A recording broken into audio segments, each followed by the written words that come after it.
I'm Alec Hanson here in Lone Depot Studio in Irvine, California, about to spend the day with Meinoh Kim. This is brand new.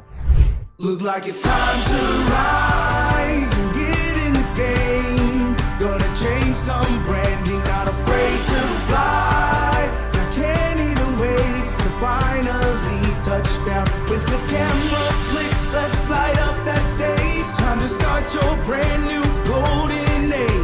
It's your time to shine. Cameras on you. Brand new. You know, you made it to the studio, dude. You made it down. You did it. It's only been 4 years in the making, but we're here now. And I'm excited, dude. I'm ecstatic. Thank you for being here, dude. Thank you for having me. So I think that you've cheated and you've watched a brand new episode before. Is this true? Is this accurate? Don't lie to me. We're on this, we're in the nest. This is a true statement, Okay, yes. So that's good, actually. So in the beginning of Brand New, I was literally like hijacking people, and they had no idea what was going to happen. And I'd like fly into their town and be like, "Here's the camera crew," and like it was great. But I do appreciate the fact that you have some background. You kind of know what's coming a little bit. I'll try to keep it spicy and keep you on your toes. But to remind you, this first part of the day is crucially important because when we get into strategy and content strategy and messaging, it all has to tie back to your core values of who you are, what you're trying to do as a professional, what you're trying to accomplish, what you care about, because every message has to come from that same foundation. Right. And you see a lot of people who don't do the work of this stuff, and so their brand messaging is very confusing. And they look very different on different platforms. It's hard to tell who they are. They don't know who they are. They don't know what they're trying to do. And so they get this natural kind of like they copy other creators or they do all these things and they don't let their real self come through. But letting your real self come through is actually an entire journey. It's not a light switch moment. True. By the way, I'm guilty of that too, by the way. We all are, dude. Yeah, Everybody. yeah. Everyone that's ever put that in front of a camera, like chameleon to themselves. Right. So we're going to go through some questions. I'm going Okay. to ask you some stuff. I want you to just kind of answer as best you can with what you got. And we're going to start to kind of unpack this a little bit and see if we can land back on like what you're trying to do with your life, man. All right. Good stuff. Okay. I'm ready. Let's do the easy one. Okay. How long have you been doing mortgages now? Oh, wow. I've probably been, collectively, I've been doing mortgages for about 15 years. Okay. I've been consistent with it, though, in the last 10. How did you find the industry? It was after college, graduated, UC Santa Barbara, ethics and public policy, wanted to get into law. International law was the thing I really wanted to get into, but that didn't work. So a buddy of mine was doing loans and said, "Hey, come to the field." And I tested it out. I was young. I didn't really have a career. How old? Like 20? I was about 24, 23, 24. I made a lot of money. Yeah. And then I, saw what was happening when I saw 580 credit score become hard money. I decided to leave the industry, start my own thing. Did that, created a frozen yogurt store franchise, got into baby product manufacturing, left the field, came back. My sister-in-law had an opportunity to work for a builder, and my passion's always been loans, so came back to it, and that's the last 10 years. Never left the business. So the sister builder opportunity pulled you back in. Yes, which was a really pivotal When you left, moment. were you like, I'm done with lending? Or in the back of your head, you're like, maybe I'll come back at some point? When I left, I did for a good, I would say 5 years, because that's when 08 happened, right? I don't think anybody in their right mind was like, oh, let me come back to this industry. I hate here. I will say, though, the people who did stay, it panned out for them. Sure. It totally panned out for them. However, for me, lending always had a special place in my heart, because to me, lending is more than just lending somebody money to purchase a home. Like, I value more of the home experience and what a home does for a family and how it can change the trajectory of a family's life. So for me, it always kind of pulled at my strings. So when I got back to it, I said, I'm not going to make any more companies on my own. I don't want to be self-employed anymore. I want to just lend. What's funny is I'm technically a self-employed Yeah, right. loan officer anyway. We're all, but in a different way. So yeah. Okay, so let's talk about the value stuff that you just expressed, because that's the core of it, right? I mean, you sound like your story of like, hey, I found this industry, a friend introduced me, and I realized that like the sky's the limit. Like I can make a good income, I can help. But then after the good income part kind of flushes out, people realize you can actually help people transform their life, Right. and it becomes something very like emotionally connecting and powerful. Is that what keeps you connected into the industry? Yeah, it really is. I get so one of the things I've said from day one is it doesn't matter whether I'm doing a $50,000 loan, $1 million loan amount, it's all the same. Everybody gets treated equally. I've stayed by that, true to my heart from day one. And a big part of that is because there's something very special in home ownership. As I was saying before, a home changed where I went to school. Right. A home gave me the opportunity to start a business. A home raised my brother, a family, grandkids to my parents. A home is a lot. It puts people through college and everything. And the greatest joy I get is when folks don't believe that home ownership is possible, or they were told that it wasn't possible, and we're able to make it happen. To me, that right there is what gets me going. That right there. Because like you were saying, the money will come. I mean, you can be a great garbage man, nothing against the industry. You can be anything, and as long as you're really good at it, the money will come. Money is not what I chase. That's what wakes me up in the morning to keep doing what I do. So you said two things that I want to dig into a little bit. One was, I wrote down every loan matters. That you, like whether a $50,000 loan or a $4 million loan, you treat them the exact same. Exactly. Why is that important to you? Why? Because there's a lot of clients I've talked to who said, hey, is my loan amount too small? Will you not work with me? Right? I've had clients say, is this even worth your time? I know you're so busy. Of course it's worth my time. It's not about the money. And I think that's where a lot of people get it confused. Right? Loans, maybe in the subprime days, okay, but today, no, it's not about that. It's about giving everybody a fair shot, true opportunity of having and obtaining home ownership, period. Why is that important to you? Because a home... Granted, some people, that's not that important to some people. Sure. I can see it. But homes are the foundation in creating families. Homes is your secure place. Homes are a place where you can start building generational wealth. Homes are a place where you can write off taxes, right? You can actually start saving money. Homes are a place where you can raise children, have a dog, raise kids, no kids, even have family functions. I mean, there's so much more than just a home. Do you have good memories of home growing up? I do. Complicated memories of home growing up? I do. When I originally grew up in Pittsburgh, California, and back in 1980, my parents purchased a home for $190,000 or $150,000, right? Like you've seen all those memes, like Yeah. buy in 1980 and then they're balling out. Yeah. So they bought a house then. It was a lot of money to them at that time. But it protected us. A lot of memories. Wasn't the best area, but that allowed my parents to build equity in the home to purchase their next home in Walnut Creek, which was a better area for me going to school. And so, you made another comment about one of your greatest joys is watching the impossible become possible for people. that's really Why is that so significant to you? everybody.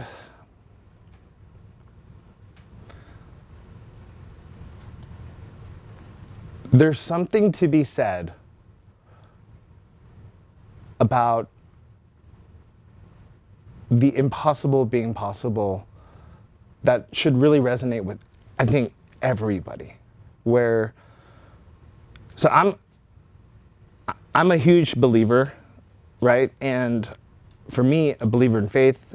And for me, I put my heart into faith. You have to believe things to be possible in order for them to be possible. So many people's dreams are just crushed, or so many people's dreams are said no. So many people have been told, negative things, and a lot of people will just accept it. Yeah.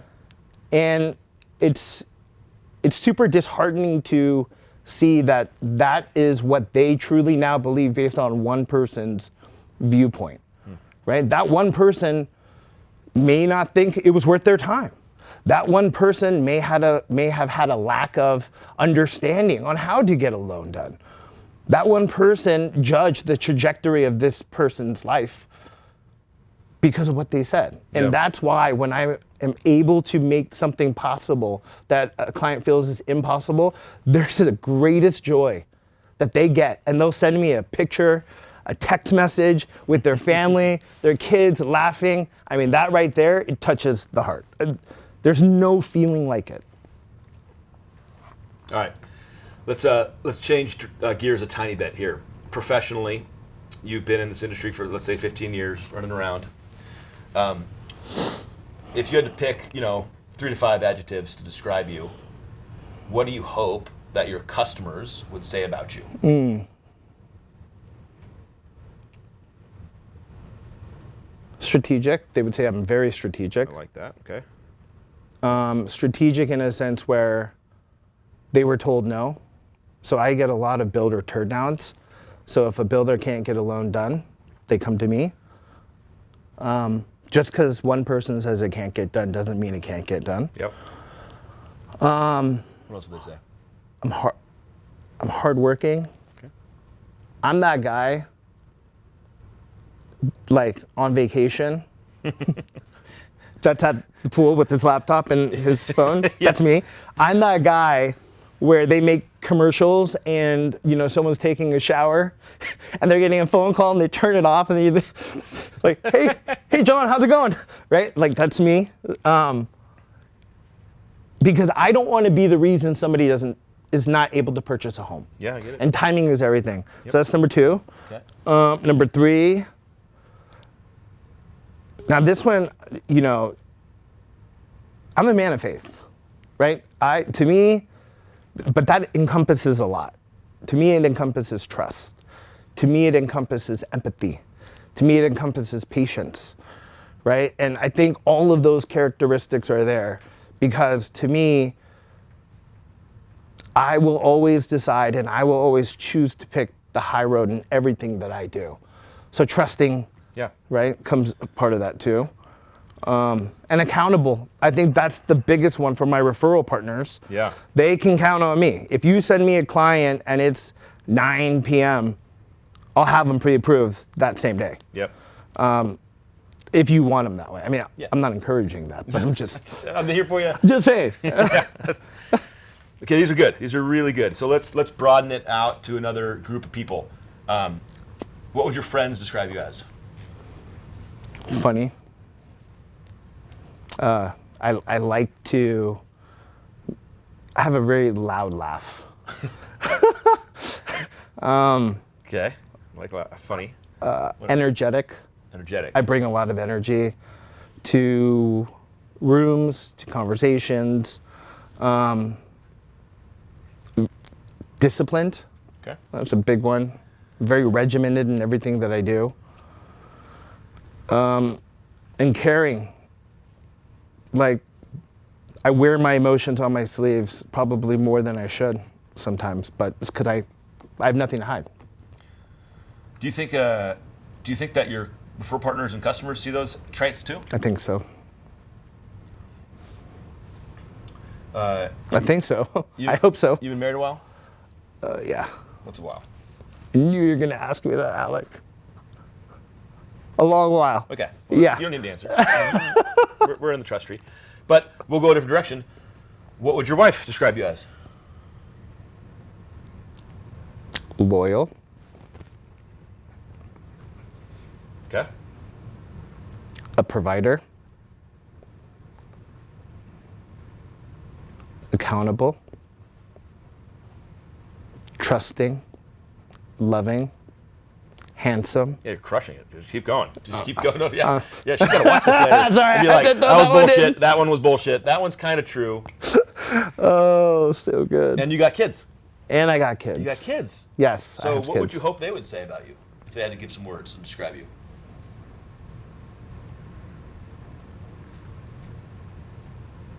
Hero. All right. Okay. Best friend. Therapist. Consultant. Coach. And dad. That's always the best one. All right. We're gonna go big and grandiose here for a second. Okay. Okay. I'm a huge Marvel nerd. Love Marvel movies. Love it. I watch all the stuff. But there's one part. There's one character in the Marvel. Do you watch any Marvel stuff? I've seen some of it. Okay.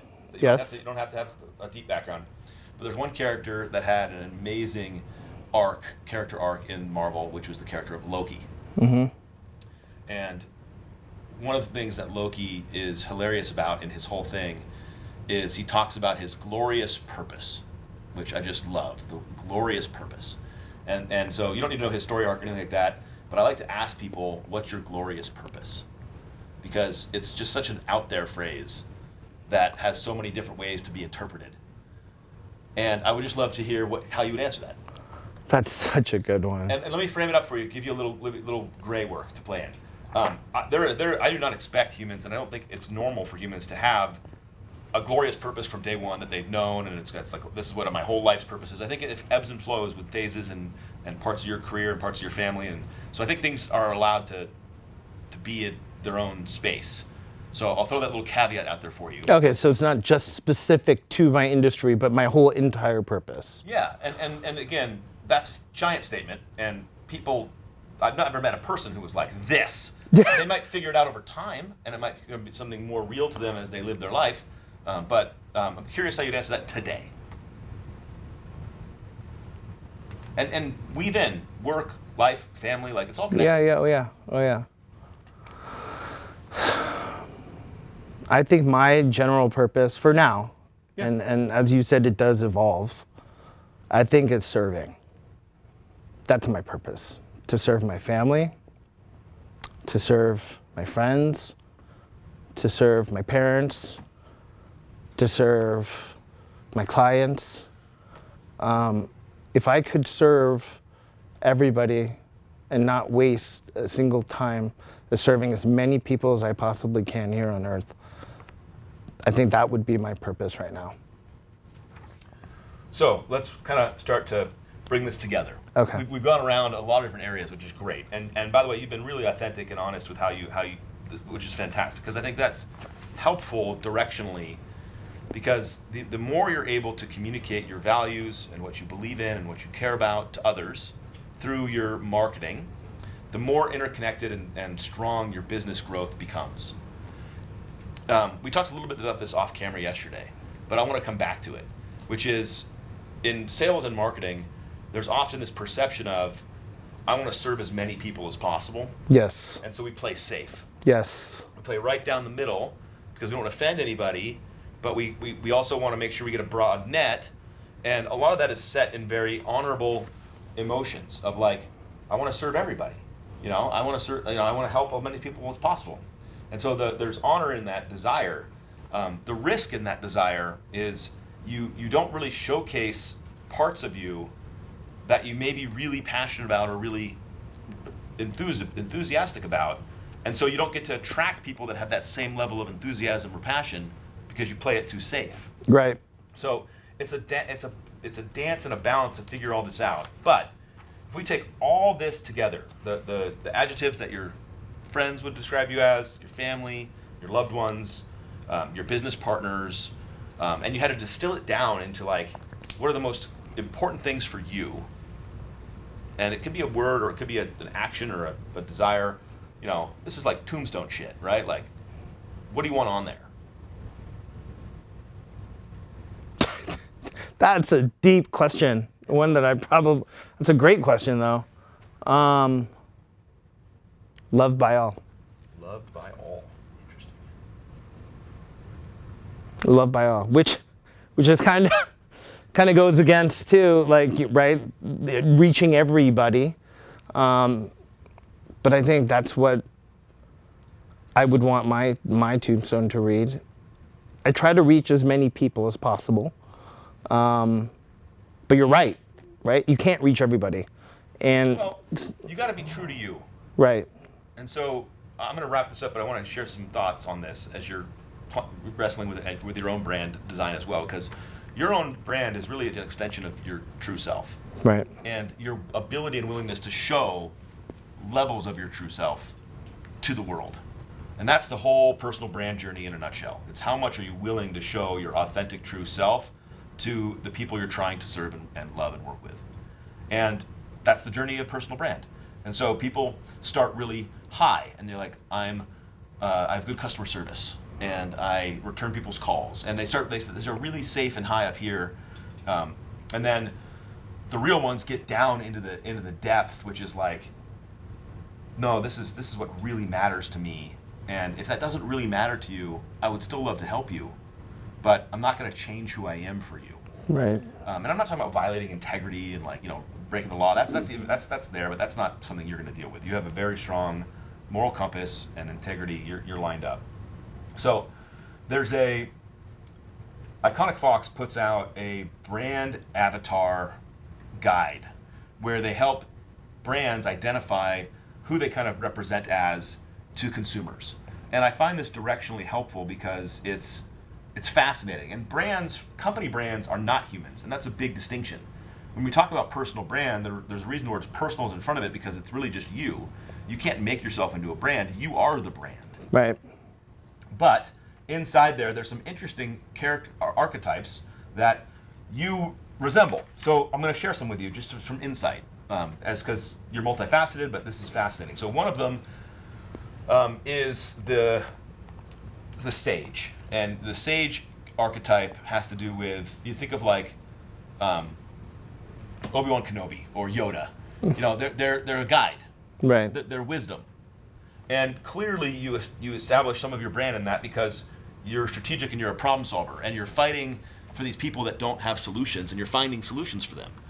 And so there's a part of you that has a little bit of this sage wisdom guide mentality. There's also an archetype called the caregiver, but in the masculine, I usually call it the protector, which is somebody who's like the defender of the people. Like, you care about making sure other people are protected. Not just your family and friends, which I can tell, but like your customers. Like, you're looking out for them. You're going to bat for them. You're carrying the shield in front of them to help them get into their place.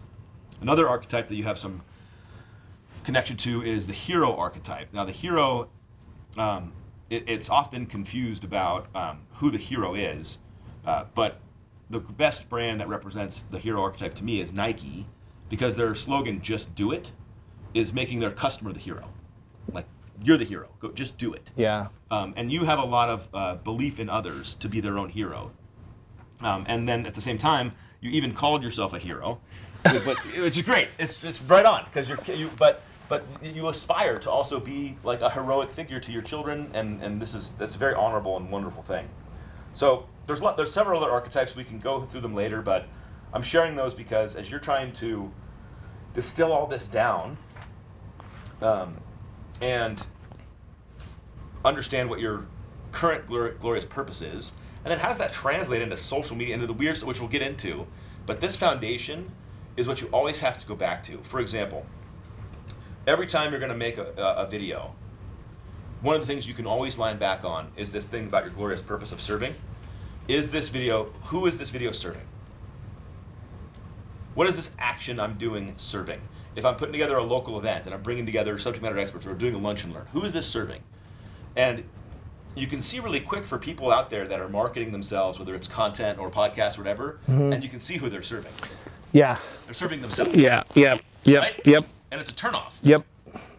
But you can always come back to this, and that's the core of this first session was, this is the stuff that's who you are. You're strategic, you're a problem solver, you're hardworking, You're always there for your customers. So you're self-sacrificing for your customers. You're funny, you're energetic, you're disciplined, you're loyal. You're a therapist, which I thought was funny, because I bet you're that way to customers. Yes, Would I you am. consider yourself a good listener? I imagine you're a good listener to your customers. You have to listen in order to problem solve. Yes. And your glorious purpose being service-based, I think all those things distilled down is part of your archetype. It's part of who you are. And of course, look, we don't have to get into your flat spots. Everyone has flat spots, but the things that make up who you are and your value set has to be the core of your marketing efforts going forward. And a lot of people don't think about that. They get out there and they're like, well, this is what's trending on audio right now. Yep, This yep, is the yep, funny yep. thing. Or I need to have a podcast because this guy has a podcast. And then they don't go back to, wait, what am I trying to do here? What am I trying to do? If I'm trying to serve and be these things, does this actually do that? Does that make sense? It makes perfect sense. I've caught myself exactly in that place where I'm like doing content ideas or trying to develop something. I'm like, what am I, and who am I serving? I get confused. Am I serving myself? Am I serving other loan officers? Am I serving pure entertainment? Am I serving the client? And a lot of people, I guarantee in this business, especially who want to get on social, that you nailed it right there. Well, so check this out. We're going to go in a few minutes and do a social audit. And the reason we do the social audit is we start to say, okay, are the things that are most important to you actually showing up where people can see them, right? Yeah. And so we got to look at it. We got to be like, okay, well, I care about this. Well, is that what people would see when they go look at your content or when they go look at your bio? Or are they going to see any of this real you in there? And then secondarily, this can be a roadmap to you forever, as much as you want to come back to it, because most humans, and we talked about this at dinner last night, I was bullied growing up and had huge insecurity problems in my early developmental phases where I was just wanting to be liked. And I see a lot of people out there who have the same type of insecurity. I think it's very human, of which we want to be liked and we want to be respected and we want people to want to do business with us and all these things. And so all of a sudden we start putting on a persona to try to seek that out. Yeah. When to be liked starts with vulnerability. When you take the mask off and you're like, no, this is what I am. Let's just talk about humor for a second, because you mentioned funny. Mm-hmm. Humor is a fantastic vehicle of human connection. It's a core value of humanity. I mean, like, we love laughing. Humans have delight in connection over humor. Yet, people will say, well, that's not professional. Yes. It's been said to me already. Yeah, hey, this is not professional. This is an honorable trade, and you have to, show up a certain way. And what they're trying to do is they're trying to put people back in these boxes, and really they're trying to manage their own stuff by managing your stuff. Which looks like everyone else's stuff. Yes. And so this is where you have to continue to focus on, what do I care about and who am I trying to help? And what is my glorious purpose today? And if it's to connect to other people through humor, to drive, to take a serious situation and bring light to it and make it look hopeful and easy and accessible, then I'm doing the right work.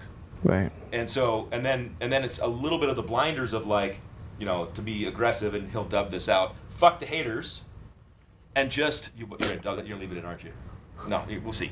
But there's a piece to that too, which is like, no, I'm gonna stand on my own authenticity and fuck the haters. You just totally fired me up right there. Right, Yes, like, look, yes. Their stuff It's in so their true, own though. head and It's in so their own true. bullshit, and they're trying to bring it onto you Yep. or other people to make themselves feel better. It's like, no, we got something to do.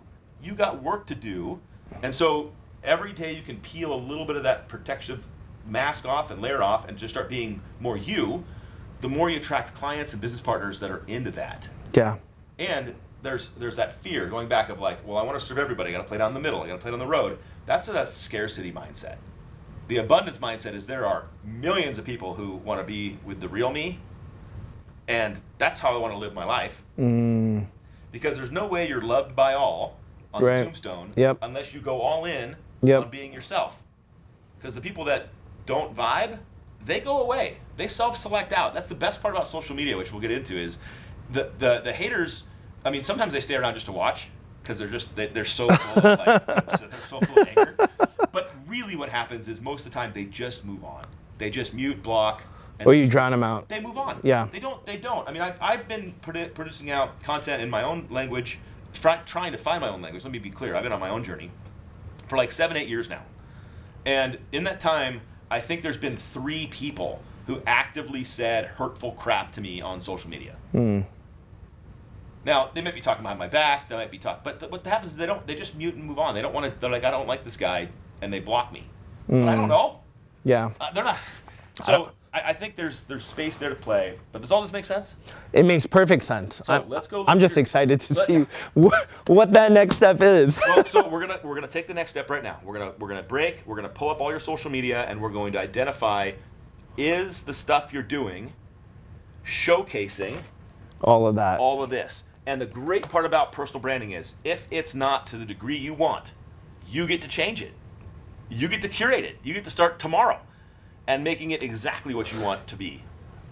There's something very refreshing about that. That feels really refreshing. Because before, it's like, oh, do I get rid of this video? It already had this many views, it had this many likes. Do I want to keep it? But this is changing it all up. This is coming out with a brand. Yep. You. Oh, you did it, dude. Oh, We got a segue right now. Let's go Did do it. it. Let's do it. Fist bump. Bam! boom. All right, time to get into the weeds. Time to see. So let's start before we dive in. This is always fun because most people haven't connected the fact that, like, we talked about all this like heady, deep, emotional brand stuff, core value stuff, and now we're talking about social media banners, and it's like, what the hell? How do we go from like this to like this thing that looks so superfluous, and who cares about any of this stuff? All of us get one chance to make the first impression. It is highly likely that the percentage of customers, partners, recruits that are going to decide if they're going to come work with you or for you are going to Google you 100%. while they're hanging out, while they're talking on the phone. I mean, I joke that I swear, like, if you're talking to a customer doing a phone consultation, I guarantee, like, they're Googling you. Like they are looking you up to see what. So we got to see if the things that we want to translate are starting to translate, even if it's what I'll call a micro impression, something small and fleeting that they just kind of see. Are they all connected to what this deeper brand purpose really is? Does that make sense? It makes perfect sense. All right. Yeah. So here you are, baby. Now the good news is you're not competing against other Meinoh Kims. No. I didn't find any. Well, Are they there? they're not. They're not. There's one other one, but he spells his name differently from San Jose. So it's just me. It's just you, just which is me. good, because I talked to some people and they're competing against, like, for space on this, and so you popped up right away. Now I want to make the quick call out here, which is great, because you're active on social media. Yep. The image stuff that starts pulling through is you. Yeah. And that's a huge win. People don't realize that, like, a byproduct of being active on social is better SEO. People find me easier. Right. And it is. It absolutely helps. In fact, down here too, videos start pulling in. And so it's for everyone listening and like trying to be like, well, what should I do? Make content on social and you'll start to dominate the first page of Google. It's a really cool like byproduct. But we found you, so let's kind of look in, right? Let's start with my old favorite, LinkedIn. Bam. Okay. So there are things on this that just delight me. So we're going to start with like the good stuff. Okay. Before I beat this shit. No. So this Meinoh Mortgages Yes. is fantastic branding. It's fantastic. It has such like self-awareness that like your name might be mispronounced. Yeah. And I mean, has it been mispronounced a lot in your life? I mean, that's how I came up with it. And people used to make fun of. People made fun of me my whole life growing up. English teachers wouldn't be able to pronounce my name. What would they say? I'm curious. They would say Main, like chow mein, Meinoh. They would say me, no, nothing. They would nothing. Say, yeah, me, no, nothing. Like, so I think all the times I was made fun of with my name growing up, I used it to my advantage. This is as the I got best older. thing ever. I want everyone to hear, like, it's becoming your superpower. So, I just want to tell you that I love it, okay? Second you. thing, we got a title. Now, very normal on LinkedIn and other platforms where you put up your title. Yeah. This is the first opportunity to express things differently. Because does your title represent what you care about? No. No. It's just this thing on a card, and I get we're clout chasers and we all want, whatever, but like, this is the first space where you can introduce a little personality. You can talk about not your title, but what you do or what you care about. So it's a little opportunity to put a micro impression in there. Second, the banner. Bro. I mean, I'm just gonna say, No. I've had that No. banner for like Bro. 10 years. What is this? What even is this? It's a nice living room. Uh-huh. Probably in a hotel or something. Bro, it's so generic and crappy. Like, you've got to, like, this is not bad. Although, I would argue that I don't know you as suited and booted, Meinoh. I was for 8 years. Is So the point. maybe this marketing makeover is a good time to tackle this, right? I think it is. But it's a very but there's not much to crap on here. It's a professional shot. You look good. You've used it on multiple platforms, right? You see it here. So that's all checking the right box. Mm-hmm. So I'm just gonna give you a little grief that like that's not who I know you to be. Yep. That's not you. So banner, got to put some personality in there. Got to figure out how to make a message in there. Someone's gonna check this out. And LinkedIn has a funny thing that you might want to consider. It has the ability to add a voice button where you can actually read your name. I had no idea. Yeah, so I had no idea. I'm going to open up a new tab here. We're going to jump around. I'm going to show you right here. Oh, look at that. So you can actually play this, and no one can hear this right now. But it's amazing. It's unbelievable. It's the best. No, and so you can actually have a message. It's meant to be designed to. I love that. To how to pronounce your name, but you actually have enough time on there to say something. I love that. So it's like it's little, but these little touches differentiate. Yeah. And it's really about the little things. Okay. Okay. So then we got title. That's not great. Highlights. No pinned post. No pinned post. So when I say pinned post or featured posts, you can look at mine. This is just an example. Featured. And I'm featuring a video, brand new episodes, Brightside episodes, and it goes on. You can feature a bunch of stuff here. And this is a quick punch where somebody who's coming to this page might see what do you think is important. And they might, that's what do you think is important? And that's the featured post. Got it. Next, and we're just burning through this. Sure. Bro, the third person bio is my favorite. Who wrote this bio? I did. Yes, yes, sir. See, the honesty and integrity of this man is what's going to make this work. Because, by the way, that's everyone. Everyone writes their own bio, and I laugh hysterically because it's like Alec Hanson is a reputable and like oh my God, you wrote this about yourself. Yes. So this is a self-expression moment, but for you, this is also a have fun moment. Be self-deprecating. Share about what you are, what you're doing, what you're trying to accomplish. You can be serious here, but you can also be you here. What's really interesting is I was looking at this the other day because I have this exact writing on pretty much all my social across the board. But I will also say, I was like, it seems very dated. This also was 10 years ago. Yeah. Right? So a lot has changed. Yeah, I mean, you got your since then, degree too. down here still. Has a customer recently asked you about your degree? No. No. Nobody's like, well, by the way, before I do loan with you, what was your degree in? Right. Okay. That's good. We're good. We're Okay. rocking. I'm with you. Yeah, I got you. 100%. Oh, you do it featured. Okay. It was hidden down below your bio. Great. How do you get it to go up? You know what? I might, because you over here, I'm logged in as myself. So look, here's my bio. So Okay. I was wrong. You win. You win a point for you.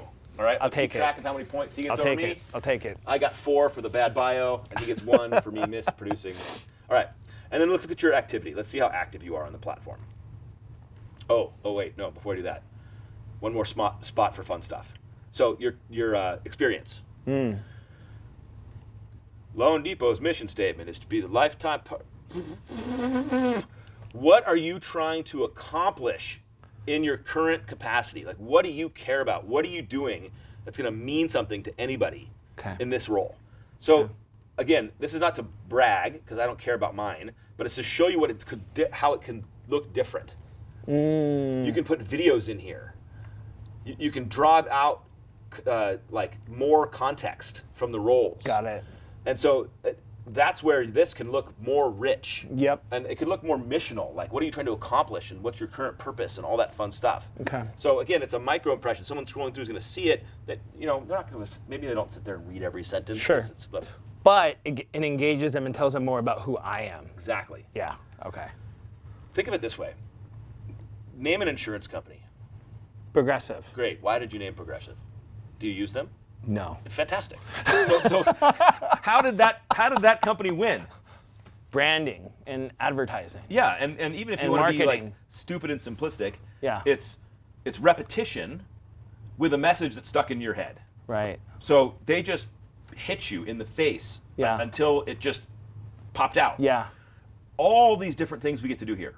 Every piece of video, every piece of content, your bio, your banner, your background, all those things are little micro impressions that turn into brand connectivity over time. Okay. So you're relatively active on LinkedIn. I saw this post 4 days ago, and then this was a week ago. So you're relatively active on there, and you have an unfair starting advantage for all this stuff for brand new. Okay, the unfair advantage is that people like you. It's look, you made this post September 20th, right? How many comments did you get? 99 comments. Now, I know some of those are you commenting back. Yep. But you made the same post here. Sorry, let's get rid of me. And 42 comments on LinkedIn. But if you go lower. 126 on the announcement. And some of those On are the you announcement. commenting, which is amazing. Yeah. So all this tells me is all you're lacking is velocity in posts. All you're lacking is more posts. Could you elaborate on the velocity? Yes, and we're going to do that in the social media section. Okay. But with this amount of attention that you naturally get when you post, you're going to be able to grow faster than most people as long as you stay true to yourself, which I think you will. Yep. I don't think you're going to start faking it now. Nope. But I think you're going to get more true to yourself, Yep. which is going to just reach this further. But that's the nitpicky stuff, all right? So banner, profile pic, get some language stuff in there. Let's look at Facebook. I mean, that's an amazing shot. Which I took. Okay. For the record. So- That's a real photo that I took. How would I know that? Oh, that's a real photo I took. Okay, that's maybe your comment right there. I literally wrote that.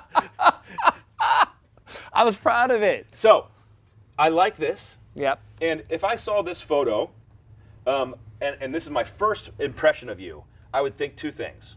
You work at a bank, and you like to hike. Interesting. Because this Good is point. a bank. This is a bank shot to me. So, I do have,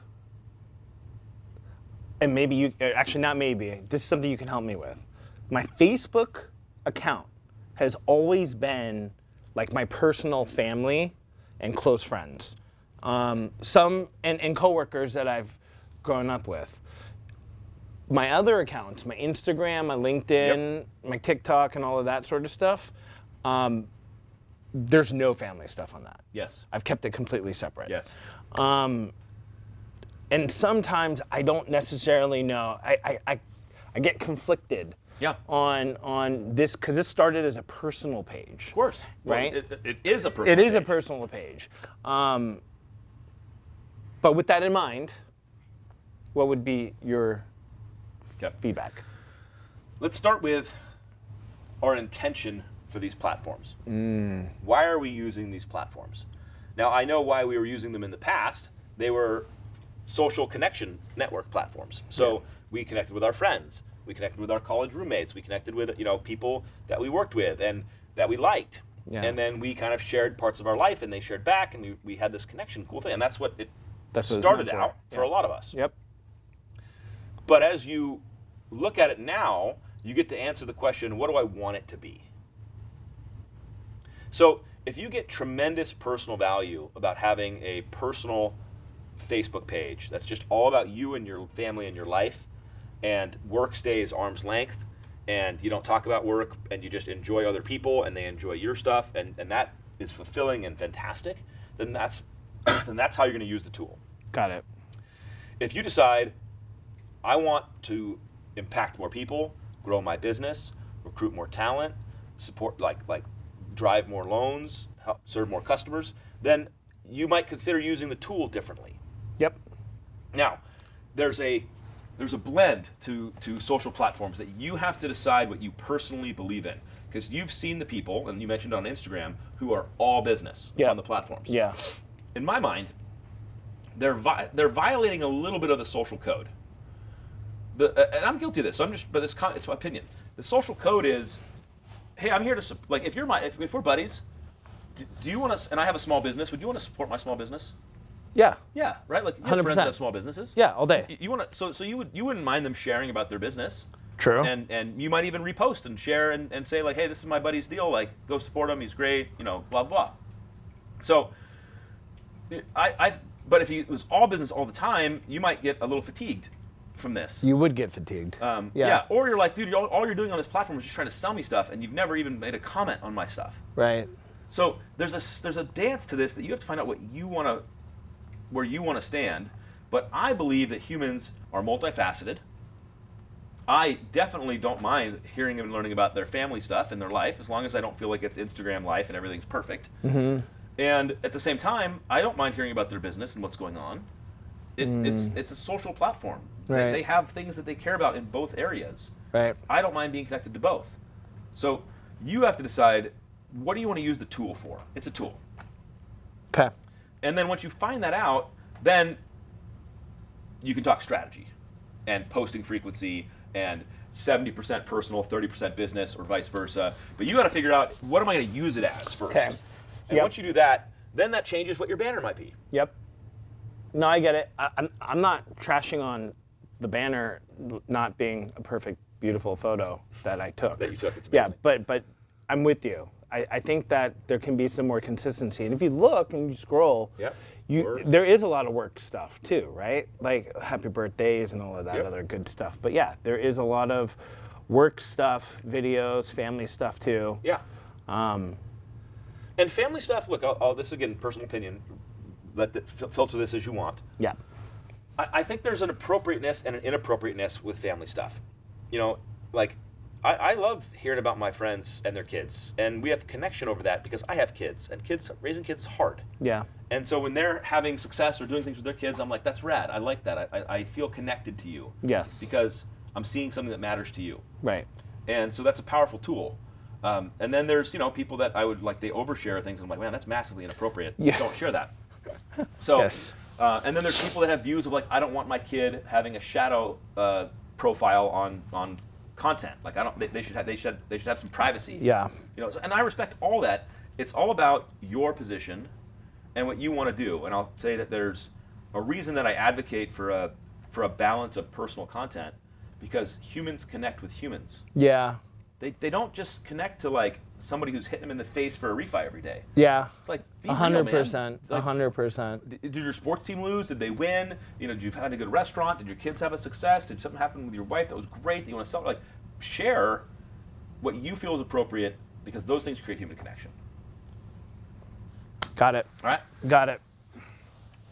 So, on that vein, right, this intro area could be changed Yep. into a lot of different things. Yep. It could talk a lot about what you do and what you care about, and it can be buffed out. You can organize this to showcase certain photos, so it'll showcase whatever photos you want to kind of be there. And then you've got the profile and everything else, and the about page, which is all blank. But you could decide that I want to show parts of what I do. Yeah. People connect with people that went to the same schools. People connect with people like the same sports teams. Like, so you could share some of that stuff if you wanted to. It is interesting though. Friends who I've been friends with for 30 plus years don't know what I do or where I work yet. So kind of a good point. Yep. Right there. All right, so let's hit Instagram. All right. So you're very active on Instagram, which is fantastic. Yeah, but I haven't been recently. But yes, I'm pretty active on Instagram. Yeah, and so all we're going to talk about on Instagram later today is frequency, strategy, what to say, how often to say it, and we'll kind of buff that out, because I feel like you already understand that you want to continue to play on Instagram. I do. Okay. Do you have a TikTok? I do. I couldn't find it. Well, see, and that's the thing. Meinoh Mortgages you have to. You're not going to find it if you type in my regular name. You would have to type it literally all out in order to get it. So let's share some thoughts. You don't have like a Linktree account, right? No. Okay. So here's, on all your social platforms, you can have links to other social platforms. I didn't know that. So if somebody finds you on Facebook, you could have links to all the other social platforms here. So they could go and find your TikTok, find your Instagram if they found you somewhere else. Okay. In addition, if you consider getting something like a Linktree, now your customers would be able to profile. You don't have to use Linktree. I'm not advocating. Linktree, sponsored by Linktree. We're not. But Linktree is more of a landing page for links. So I have my most recent podcast. Oh, I see what you're doing. I have all my social, all of them right here. And I highlight things that I want people to see. And so they can, when they access this, they can come see all this stuff. And so again, if they find this on any site, they can find the other sites. So you would put Linktree as one of the URLs underneath each profile. The client can go there, and then they have access to everything else right over here. Yep. Okay, got it. Linktree is also a great tool, or platforms like Linktree, where you can create a QR code and you can send it to people. So that instead of like That's pretty cool. active business card. That's pretty cool. You can put it on the back of your business card. So that now they come in and they see videos, tutorials, how to apply with you, all the different things. Okay. So using a platform like that allows you to create connectivity through all your sites. Right. Right? Because you're also limited as well. Yeah. On what you can show. On what you can show. Yep. Correct. But I will give you props. This is all great. I like how you've put the emojis up there. I think that's well done. Thank you. It looks clean. It's a good bio. Thank So you. you're winning points there. It's another point for him. Put it on the board. Like a ding. Like there's gonna be a little like tally that we'll figure out. We just make their editors do a lot of work. Okay. So you get massive passing grades and success on all this stuff. So what I'm going to ask now is what we'll get into later is how do you decide what to post and when to post? That's a great question, right? I think the most of the stuff that I do post is, let's say, an event, right?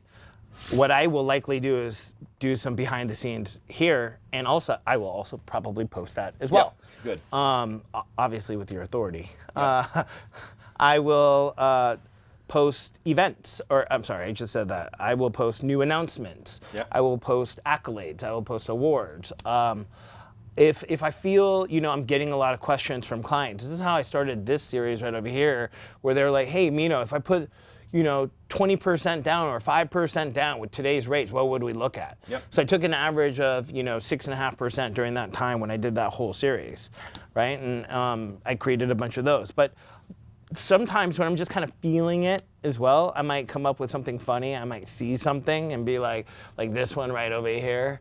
When you're busy crunching mortgage numbers and you start wondering if crypto's a better investment, that's when rates were like 8%, right? You're like, oh. You're like, oh my gosh, maybe, right? So I don't know, it depends on how I feel. But in regards to consistency and a calendar or time blocking, that's one thing I'm not doing. Okay, so you're going to hear me say this when we do our business planning later and we do content scheduling later. There's a concept I want you to let come in and just kind of roll around. There are loan officers who I describe as organic. And that means that they kind of start their day and they check their email and they see what's going on and they kind of just start reacting throughout the day. And so, and then there are loan officers that are more strategic, which is like super gnarly, time blocked, like here's my day, here's what I'm gonna accomplish. And then there's things in between. Mm-hmm. I always kind of had myself, I didn't like time blocking, but I really operate off to-do lists. Like this is the stuff I'm getting done today. And so I'm not saying I'm doing it at 3 o'clock, I'm gonna charge through this list. Right. And so, but I definitely have like, these are the strategic things I'm getting done today. Yeah. As we look at all your operations, whether it's what you're gonna post, when you're gonna post, when are you gonna recruit, how you're gonna recruit, when are you gonna prospect, how are you gonna prospect, You're going to keep hearing me say, do you do that organically or do you do that strategically? And there's a blend, right? If something happens right now, you should have enough organic flexibility to go do something about it. Sure. But at the same time, if your entire day has no strategy behind it, then it's like, well, how many, past clients did you call today? And you're like, well, I didn't call, I didn't feel like it. And so there's a balance. If you look at things that I would consider for loan officers as non-negotiable, loan officers have certain things that if they don't do it, they don't drive business. Right. If you're not calling your pre-approved pipeline on top of it, Yep. you're going to miss some deals. Yep. If you're not out there actively prospecting new realtors, you're going to slowly find yourself with no realtors. Yep. If you're not recruiting people on a regular basis, you're not growing your branch. So all those things are required to be strategic, in my opinion, and not just done when I feel like it, because no one feels like it.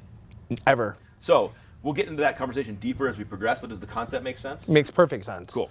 I would say I'm kind of like you too. Not like you, but I would say that I have a pretty decent mix. Yeah. Right? I'm pretty scheduled, regimented, have my to-do list, one thing after another thing will come up. Yeah. And then you got to deal with that. It's like whatever, the bigger flame is the one we attack first, but we still have our attacks that we need to attack daily. Okay. Yeah. So we'll get into that for now. Do you have any more questions about social media before we get in deeper today? Yeah. What do you got? Should you go heavier in a certain site, or do you go across the same board? Do you feel that the messaging or the stuff that you post on IG should mimic what is on TikTok, and the same for Facebook? How do you strategize which videos go where, or do you go across all platforms at the same time? So let's again start with, what's the purpose? How are you using the tool? And so give me an example of how you think you should use the tool. Okay, so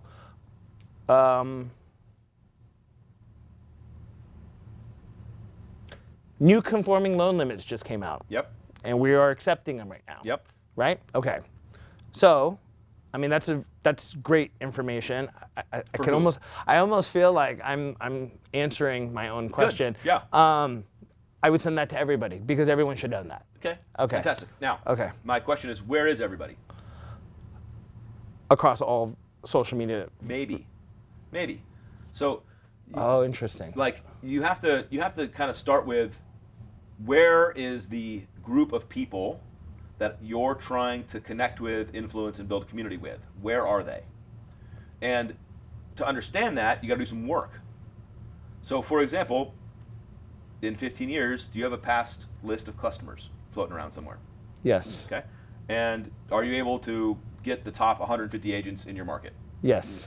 And what about the builders and sales reps at the builder communities? Can you find them? Yes. Their names? Yes. Okay, so now we have an audience. How about, can you go down to the local, Chamber of Commerce and get all the local business entrepreneurs It's and a owners? big one. Yes. So Yes. now you've got a list of people that sound to me a lot. Oh, and how about recruits, potential recruits? Yes. So now you got a list of people that sound like the community you want to be around. All your past clients, all the top agents, the builder reps, the builder owners, business owners, community shakers, movers, recruits. It's a big list, right? Oh, yeah. So now it's like, okay, I got to put the work in. Where are these people hanging out online? And we don't know until you start looking. I have a pretty good idea. I agree. Yeah. But there's two opportunities here. If you start, let's be simple.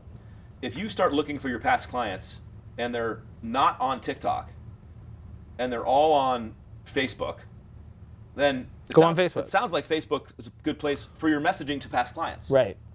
Now, should you not message to clients on TikTok? No, absolutely not. You should. But now you know More who's engagement around. will be there too. Now the second question is, are you even connected to any of these people? That's a deeper question. That is a deeper question. If the answer is not yet, then the amazing part is, get started. And you don't have to eat the elephant. Just take his toe off first. Like, connect to 5 people.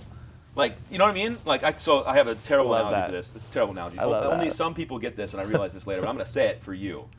So, have you ever seen a full, log of salami? Yes. Like the whole thing? Yes. Yes. And have you ever just tried to eat into a log of salami? No. Yeah, because it's ridiculous. It's no one weird. just bites into salami. What do? You slice You it. slice it. And then have you ever gone through a bag of sliced salami and Yeah. like just ate the whole freaking thing? And like, where did it all go? Yes. Salami log this shit. That's the deal. So, and by the way, right? Oh, okay, so salami? good, Any salamis? so good. Anyone? Okay, got one. Yep. Have you gone through a bag? Yes, And you're like, how did I eat the whole bag? but not a log. Salami log. But you've never tackled a full log. Low sodium. So, I love this analogy, and I joke about it all the time. If you have 1,000, 2,000, 5,000 past clients, you're like, oh my God, how could I ever possibly get connected to all these people? Salami log that shit. Do 5 a day. Like, or hire someone. Like, get your shit solved. Like, don't make excuses Yeah. and go get around them. Yeah. Or else you're just missing on this megaphone opportunity. And this is where loan officers are lazy, not lazy, maybe lazy, because they'll make a video, maybe, but they won't do the work of actually connecting to the right people. Right.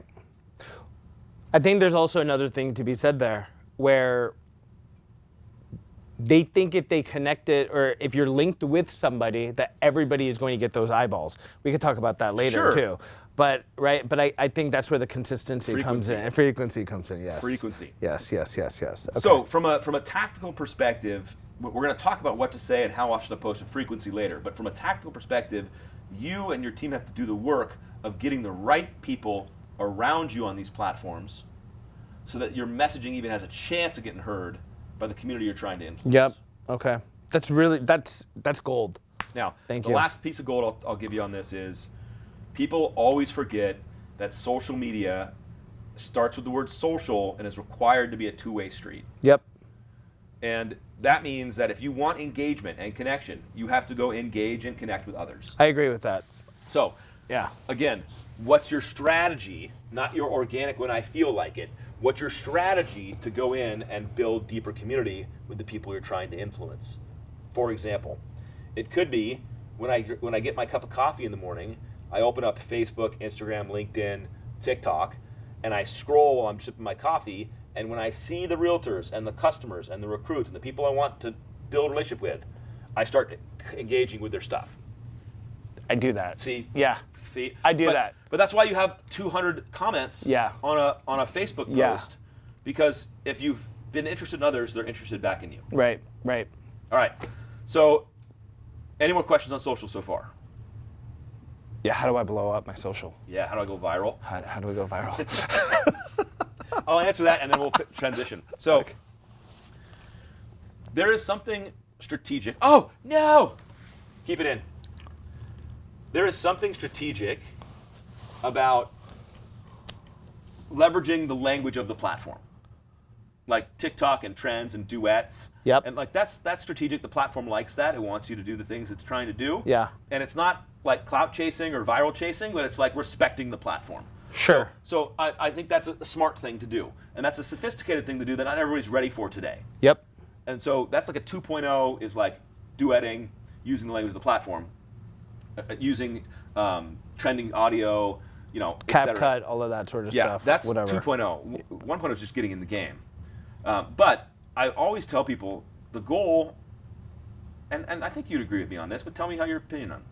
The goal isn't to have 1 million connections. It's to have deep connections with the people that grow your business. Yeah. And so if you're respecting the platform, you're playing with trends, you're being true to yourself, and you pop off and you get a viral moment, amazing. It's going to cause a lot of problems in your life because now you have no licenses in these states. People are asking you for deals. You're Scott Bentley at TikTok all of a sudden who had to figure out a macro strategy. And by the way, that's a good problem to have. That'd Yeah. be a blast. Yep. In fact, I built the CRM here. I literally have a viral component here for lead routing. So that if you pop off and go viral and you need to get leads all over the state, our CRM can do it. That's great. But I built it in the back room because it's going to become more prevalent. Right now, it's not. That doesn't really happen.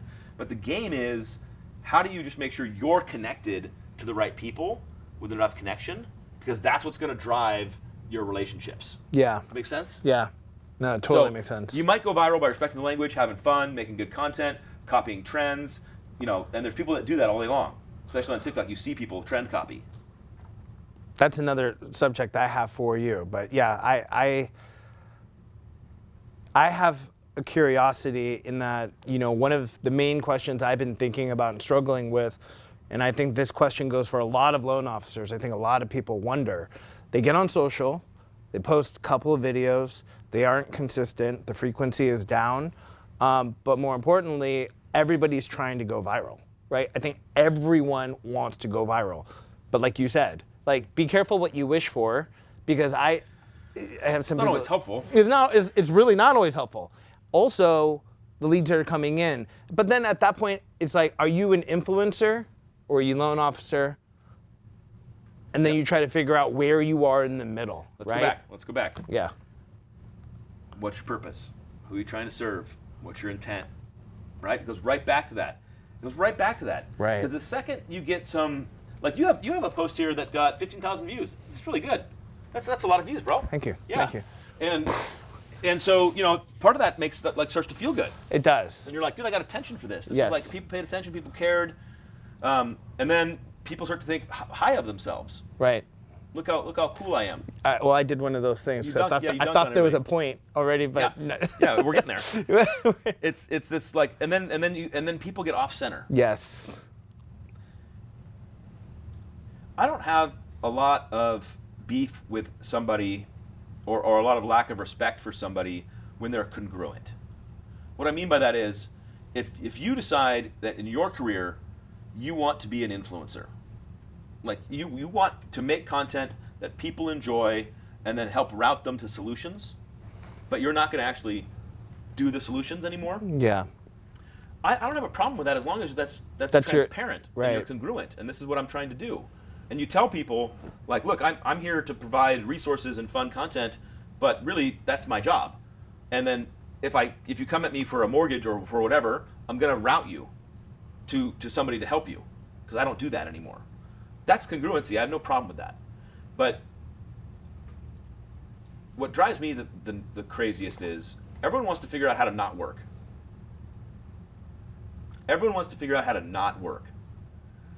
If I just go viral and then I just route leads and make $1 million and all I do is make videos and I'm not working anymore, I'm like, no, bitch, your work's now the videos. Now you're a prisoner of these videos. Yep. You have to keep making these videos. Yes. I watch people I don't want to be a loan officer anymore, I want to be a speaker. I'm like, well then, now your job is to sell yourself. You were selling mortgages, now you're selling yourself. Yep. And that's your job now. Yep. So better buckle. I hope you like yourself, because you're going to be pitching your pitch deck and you're sending out your reels and trying to get on stages, and that's what you do now. So there's the hard work, you can't escape it. You're going to get it, you have to work hard somewhere. So what's interesting about that, you nailed it, right? Because I've seen so many folks in the mortgage industry go that direction. I'm a coach now. No. I mean, there's I'm now so a coach. many, right? Yeah, I have done it. I have achieved the pinnacle of my career in 2 years. Yeah. In the best market that's ever been here. Yes. And now I'm a coach. I have not seen this many mortgage coaches in my entire life. Yeah, which, by the way, It's okay. If you're congruent and your heart's on fire and that is what gives you life, then I'm in. 100%. But just realize now that instead of selling mortgages, you're just selling your coaching program. This is why this conversation is very important for me. Because if you notice, on my timestamps and when I stopped, it's because I started feeling taken away from helping clients and doing what I love to do, Purpose. which is serving. You got to go back to it every time. But that's the thing. And so, and then I was thinking, well, how can I still serve them while still having purpose in putting out content that relates to them? So now it's all kind of slowly coming back, because now I can come up with content that's going to be more informative for the clients, right? And to be myself and to have fun, but not to get caught up in that, right? And get caught up in all of that. There's sort lots of stuff. of people who, in my opinion, have lost their center when it comes to producing content. Because there's a little bit of a drug in here with the likes and the comments and the affirmation that will cause people to lose track of what they're really trying to accomplish. Yeah. And then that they get swept up in that, and they're like, I'm amazing, and that's because of me. And I'm like, well, it's also because rates were in the 2s. That was made you amazing. So there's that realness and gut check, which is why we started the day with not how to make content, not what to say, not how to make viral great stuff. The day was, what are you trying to accomplish? Right. Who are you, and what do you care about, and what's your values? Because you can lose those. in content. And so you got to stay grounded. That doesn't mean it won't change. It could change. You might become a coach one day. You might be on fire to inspire loan officers to become the best version of themselves. And that may be what wake up. So I'll share an anecdote. I was hell-bent on getting into our chairman's elite my first year originating. My dad was running the company. We're running the retail channel. He was going to hand me the award. It was going to be amazing. I had pictured it. I was going to be the first loan officer in his first year originating to go to this trip, get an award by my dad, stand on stage, dunk on everybody. And so I was a maniac that first year. I mean, like open houses, broker previews, calling, I didn't have any past customers, but I got some over time, and I was just referrals. I drove really hard, and I did it, and I accomplished it. And I funded $85 million, and I got to go to Hawaii, and I got my dad to hand me a trophy. And then the next year I did it again, and the third year I remember back at the awards trip getting my third trophy, and I had a pivotal shift in my priority set, which was the people handing out the trophy, validating somebody else's greatness, telling them that they see them and that they're amazing and that they want to give them an award and they want them to stand in front of everybody and be recognized, was something that I was like, I want to do that. I don't want to get the trophy anymore. And it ties back into part of my story, right? Being heavily bullied and having all this insecurity, like being able to tell somebody that they're valuable and that they're worthy and that they matter. Like really, it was a self-healing process for me. Yeah. Because people were telling me I wasn't. And so I went, I'm going to go into leadership. And I'm going to walk away from production. And I'm going to get on stage one day and I'm going to hand people trophies and I'm going to let them know that they're amazing. And it started my whole leadership journey. It was a shift in my mindset. And if that happens to you or anybody else at any time, it's great. Embrace it. If you want to become a coach and pour into loan officers, great. But it's that self-awareness and that congruency that I think is so important. Yeah. Because everywhere out there, man, you're selling something. Yeah. So as long as you stay true to what you care about and your value set and who you're trying to serve, you won't misstep in this place. And you might get caught up. It's a drug. You might get caught in, but then you can recenter yourself. Yeah, I think one of the things too, while I was doing my research, is you get so caught up on your For You pages, right? And you can't help but see other mortgage people and you start adding people that are in the mortgages and the real estate, and all of a sudden you start getting sucked into it. Yep. And you start posting stuff. Or you get like jealousy. How are they doing better than me? Yes. That mindset, right? And so but then you still have to engage. You still have to connect. Well, my 2 cents, and then we're gonna break. Yeah. Do some photo shoot. We're gonna get ready. We're gonna have a lot of fun. Is I get asked semi-frequently because now I'm the marketing guy, so it's more frequent. Like, how often should I post? When should I post? What about the algorithm? Should I do hashtags? And at the end of the day, at some level, I just want to get on the mountaintop and scream, just stop it. Stop trying to play the game. I'm not saying don't have respect for it, but man, can you just go be yourself? What do you want to talk about? Do you want to do long form content because you just feel better doing podcasts than you do short form? Then do long form content. If you don't want to do long form content, do short form content. Do mid form content. Post on platforms that you feel that you want to invest in, that you care about, that you enjoy. Like, I just want to yell at people like, do you, man? Just do you. Stop trying to do whatever somebody else is doing. Yeah. The algorithm, schmalgorithm. Like, stop. Yeah. Like, play the game. Make content. Get yourself out there, but do it your own way. And be authentic to yourself. Yeah, and then you win. And it doesn't mean you go viral, you get 1 billion views, but it means that people build respect for you. They want to work with you. You build community. You build attention. And that's how you win in this game. Make sense? That's gold. All right. We're going to go have some fun. You ready for the next segment? Ready. All right, let's go, buddy. Let's go. Boom.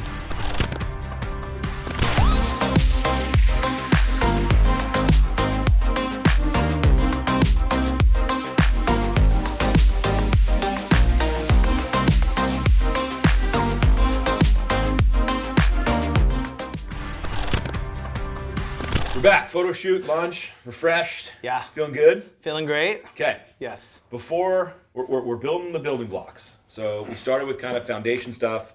We kind of exposed some of the opportunities to kind of tackle into. Now we got to talk about overarching marketing strategy in general.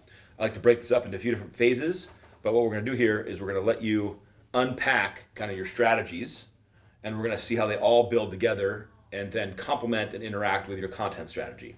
Okay. Kind of makes sense? Okay. Yeah. A little bit, yeah. We'll get there. Yeah. So Okay. I like to break this up with audience segmentation, meaning like who am I marketing, prospecting with? Yep. And then local and digital. Okay? So let's do an easy one. Okay. Right? You do loans. Yes. Yes. So one of your audiences right now, I'm going to put down as referral partners. Fair? Yes. Okay. And over your history in 15 years, you have some partners that you've established that you continue to work with, right? Yep. And what is your strategy to maintain your relationship with them today? Social media is one of them. Okay. Phone calls is another. Let's get specific. Okay. So when you say phone calls, Sure. what does that mean? I check in on them, seeing how they're doing. When? Sometimes multiple times a week. Is it because you have transactions that you're managing through, or is it because you're just trying to see if they have new business for you? I'll check in for both. Actually, I'm guilty. Yes, it's usually when I have transactions going on with them, is when I will check in. Sometimes I'll just check in to check in though. I'm probably not checking in as much as I should be.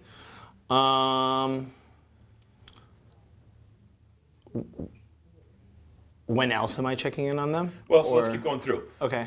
Okay, so And referral these are partner. your best partners, right? Yeah. Like so and how many approximately would you say there are in this category of I would like, say there's about 15. that you're like, I'm like you call regular basis, yes. they know you, they worked with you. Yes. Okay. And then do you have a bucket of agents that currently don't work with you that you want to work with you? Yes, I do. Do you have any idea how big that population is? I would say it's about 45 Okay. or so. Where do those populations live?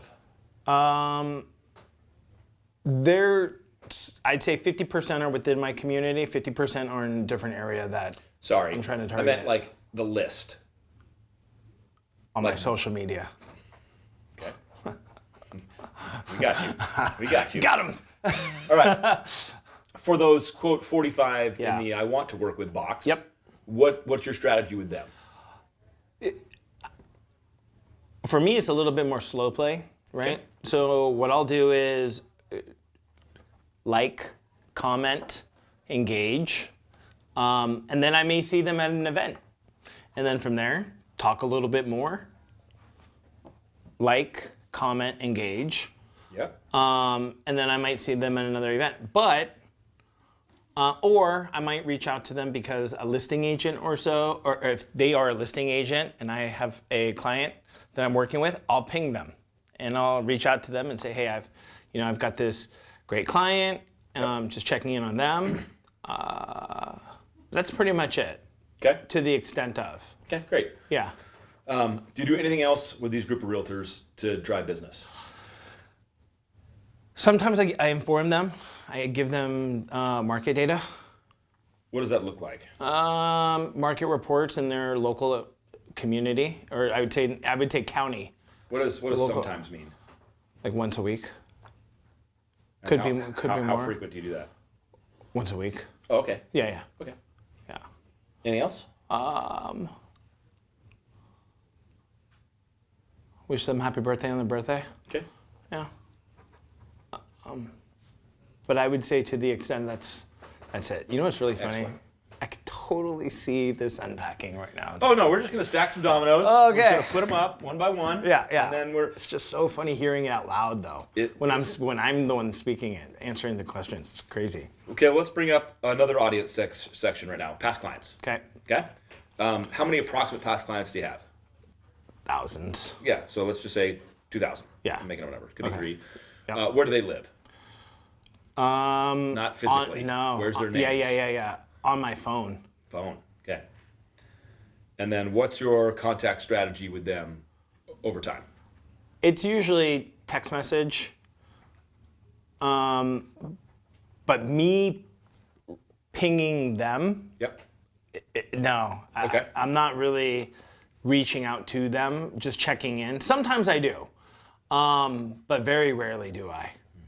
Yeah. Nice. Good. Yeah, sometimes I do, but Okay. very rarely. So no outreach. Got it. No outreach. Okay. Any other referral partners like categorically, home builders, Sure. No, CPAs, it makes sense. stuff? Yeah. No. Builders. Okay. But again, How many builders are you kind of targeting, or you have on your hit list? I would say 3. Okay, that's great. And And they're big builders too. what do you do to prospect market and try to get their business? I just check in on their salespeople. Great. How often? Maybe like once a month. I don't want to overly No, I reach get out. that. Yeah. You know, like I'd say once a month, or they will reach out to me, especially if they see something on social Yep. that piques their interest. Do you host any local events? No. Okay. I take that back. I've done it twice, and they were great, but I don't think they were impactful, and I think a lot of it had to do with the marketing on some of those events. And then we talked about what you do for social media, so I kind of have that. Yep. Like, what you post and how you post and when you think of posting. Do you do any lead buys, mailers, Nope. anything else? Nope, don't do any of that. Did I miss anything?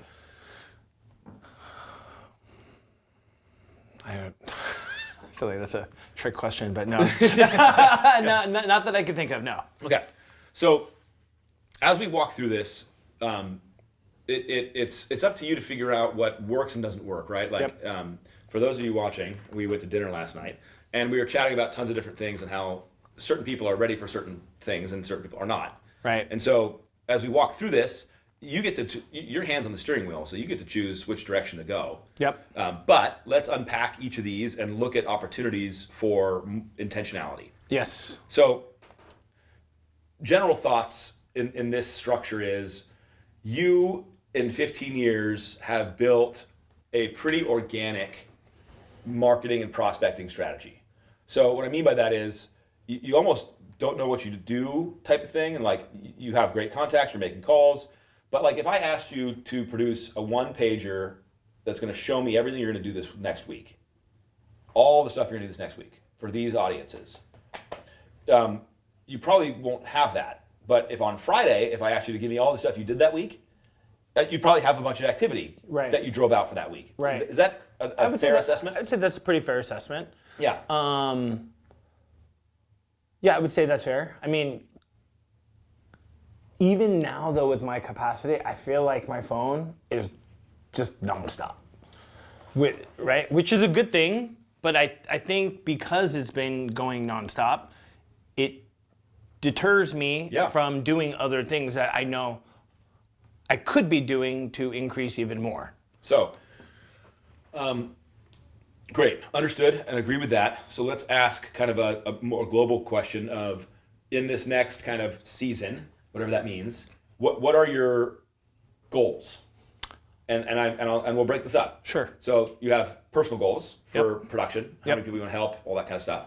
You've got growth goals, right? Yep. So what are your goals in this next period here? What are you trying to accomplish? Well, in 2025, I want to help more than 200 families achieve home ownership. How many do you got so far? Well, right now, I actually don't know my number. Okay. Right now. Keep that part in. He's going to watch this later and really enjoy this part. Okay? 200, no idea. 200 families. We're in halfway through. September's done. Yeah. So October, 3 months left.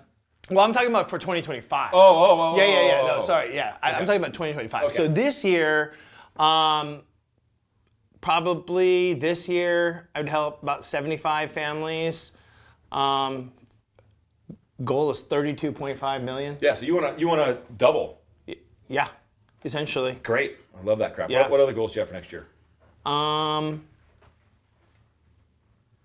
want to stay healthy. Great. Yeah. I want to build a very good team Great. to help me and to help others. Do you have a vision of what that team would look like? Oh yes. What in bodies? What does it look like in bodies?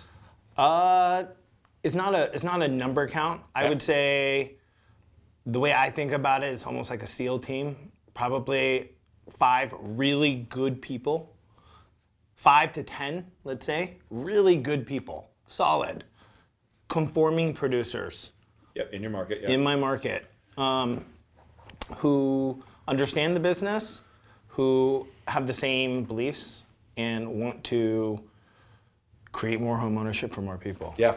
Yeah. Okay, love it. So, what do you believe you're going to have to do to make do that both happen? those things?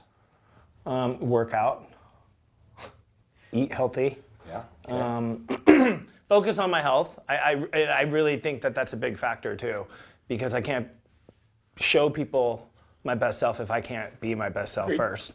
But recruit Okay. good, solid people. And what about how you gonna double your personal production? By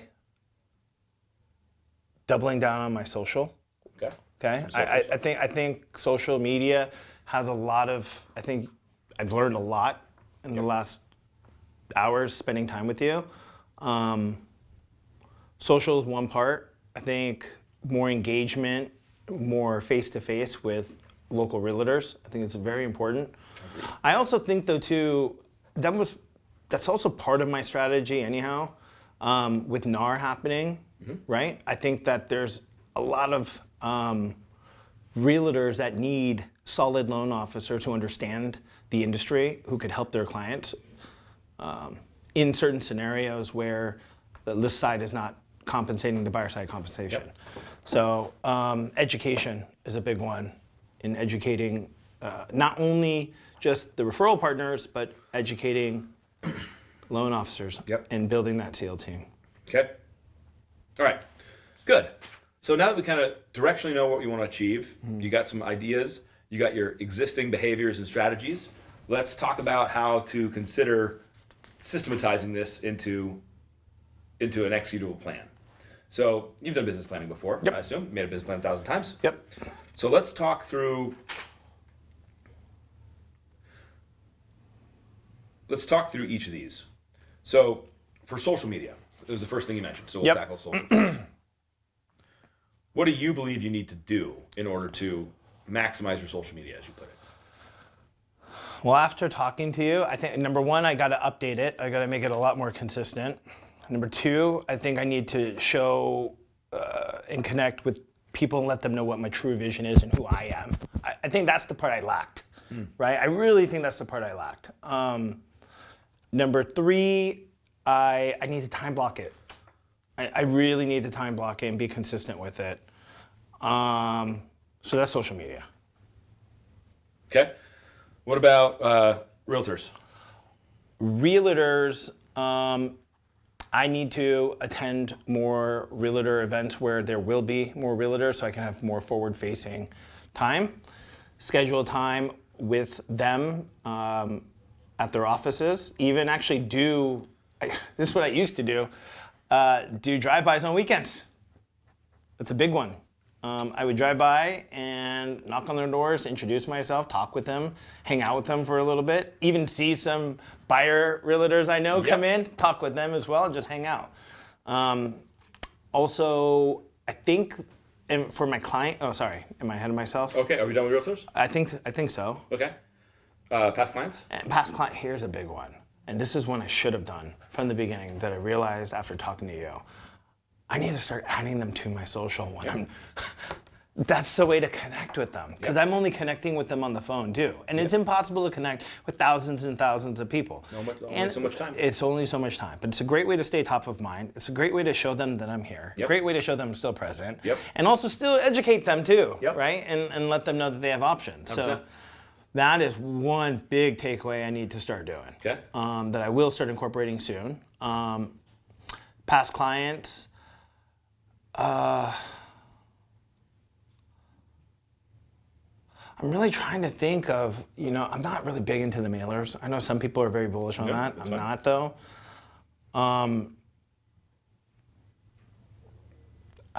Reach out to them on social and connect to them. Go through the database, look at them, reach out, extend an olive branch, check in with them, and say hi. Okay. What about recruits? Contact the best of the best, the ones I've worked with in the past who I know who have a proven history. Yep. Contact new people who have tried to recruit me. Sure. Yeah, I think that's a big one because the industry changes all the time. Yep. And folks' roles change all the time too. Yep. Also, this is something I've been doing and I've had it in the hopper for a while. I've been studying and researching loan officers and their activities. Yeah. So seeing what type of production they're doing, not just in the last year, not in the last 2 years, but I mean literally month to month. It gives me insight into who they're working with, what they're doing, and which agents they're working with too. And also targeting those agents as well. Okay. That one almost goes hand in hand with the agents. Yep. Okay, so here's, all this is great stuff, man. And here's the opportunity / like challenge for you to codify around. We mentioned this earlier about organic versus strategic. Yep. Strategic planning and execution looks a lot more like non-negotiables and, I'll use the word time block, but more like this happens no matter what. Yep. So I'll give you some examples, right? Let's say on social media, you decide that you're going to post every single day. Mm-hmm. But that feels like maybe that's a little too daunting in the beginning. And so for the month, I'll just pretend we're in January. The month of January, you're going to try to post 2 times a week. And then in the month of February, you're going to try to post 3 times a week. And you decide to build a plan around your strategy to get you to where you're posting every single day. So that is a measurable strategic objective, where it's on a board, it's on a to-do list, it's on your vision board or master plan. Yep. And it's like, did I do it or did I not do it? And that's going to be the big part of all of these things for you as you look to accomplish them is this trackable and measurable? So when you say things like, I sometimes reach out to past clients, right? Like just as a comment. Sure. It's not measurable or trackable. Correct. You could accomplish that by calling them once every 6 months. Right. And that's sometimes. And so you did it. And so the standard that your own internal accountability structure is going to run on is, well, I did that already. I did what I said I was going to do. Versus, I have 2,000 past clients. How many of that is if I want to contact them at least once every 6 months, how many do I have to be contacting a month? Right. To get them at least once every 6 months. Yeah, that's a lot. It's a lot. It's a lot. Or this is the kind of math that you got to do in your head to kind of say, okay, well, what's my ideal past client experience? Like if I'm a past client of Meinoh, what do I want? Do I want a birthday text from you as a loan officer? What do you want? Do I want to send them something on their home anniversary? Do I want to check in with them 2 times a month and see if they need HELOCs? Like you have to paint this in your head. Like what do I want them to experience being my past client? And then from there you can start painting into your plan things that are measurable and repeatable. And so same with realtors, right? Like you made a great comment, like I don't want to be too annoying. That's super real. I love that comment. Neither did I. Yeah. I totally understand it. So what does not being annoying look like to you? Like if you were going to be prospecting yourself, what is the acceptable amount of frequency and contact you would want? That's an interesting question. And that's where you need to go. Yeah, that's a very interesting question because it differs. Sure. It differs from person to person almost. And think about it this way. What are you willing to compromise and not compromise on to reach your goals? For example, if you want to double your fundings, love that goal. Yep. Right? And you obviously realize you have to change your activity from what you're currently doing in order to achieve a double result. Yep. And you could say work twice as hard, but it's not really that. It's just change your activity. And so are you willing to call your past clients more frequently than maybe you would want to be called? Because you're going to get to 200 no matter what. Even if your past clients feel a little uncomfortable because you called them too much. You have to figure out where you lie on this. I know certain loan officers that were like, look, I'm going to call these realtors I'm prospecting every week. Every week I'm going to call them. And I'm going to turn off some agents. Some agents are not going to like that. They're going to be like, hey, Alec, this is too much, bro. Like, you call me every week. But other agents are going to realize that I'm a hustler, and they're going to respect my game. and they're going to want to work with me because they're going to realize how hard I prospect them is how hard I'm going to prospect their leads. That's a And good so part. I'm willing to offend these agents because I'm calling too much to win these agents that are going to be like, this guy bust tail and will do this with my clients too. Yeah. So this is where it's like, you got to kind of go up into your head, sit under a tree, go to the beach or the mountain and be like, what am I willing to do to get to the result I'm willing to get? And what's acceptable or not acceptable from a delivery perspective? And how do I make it measurable and consistent?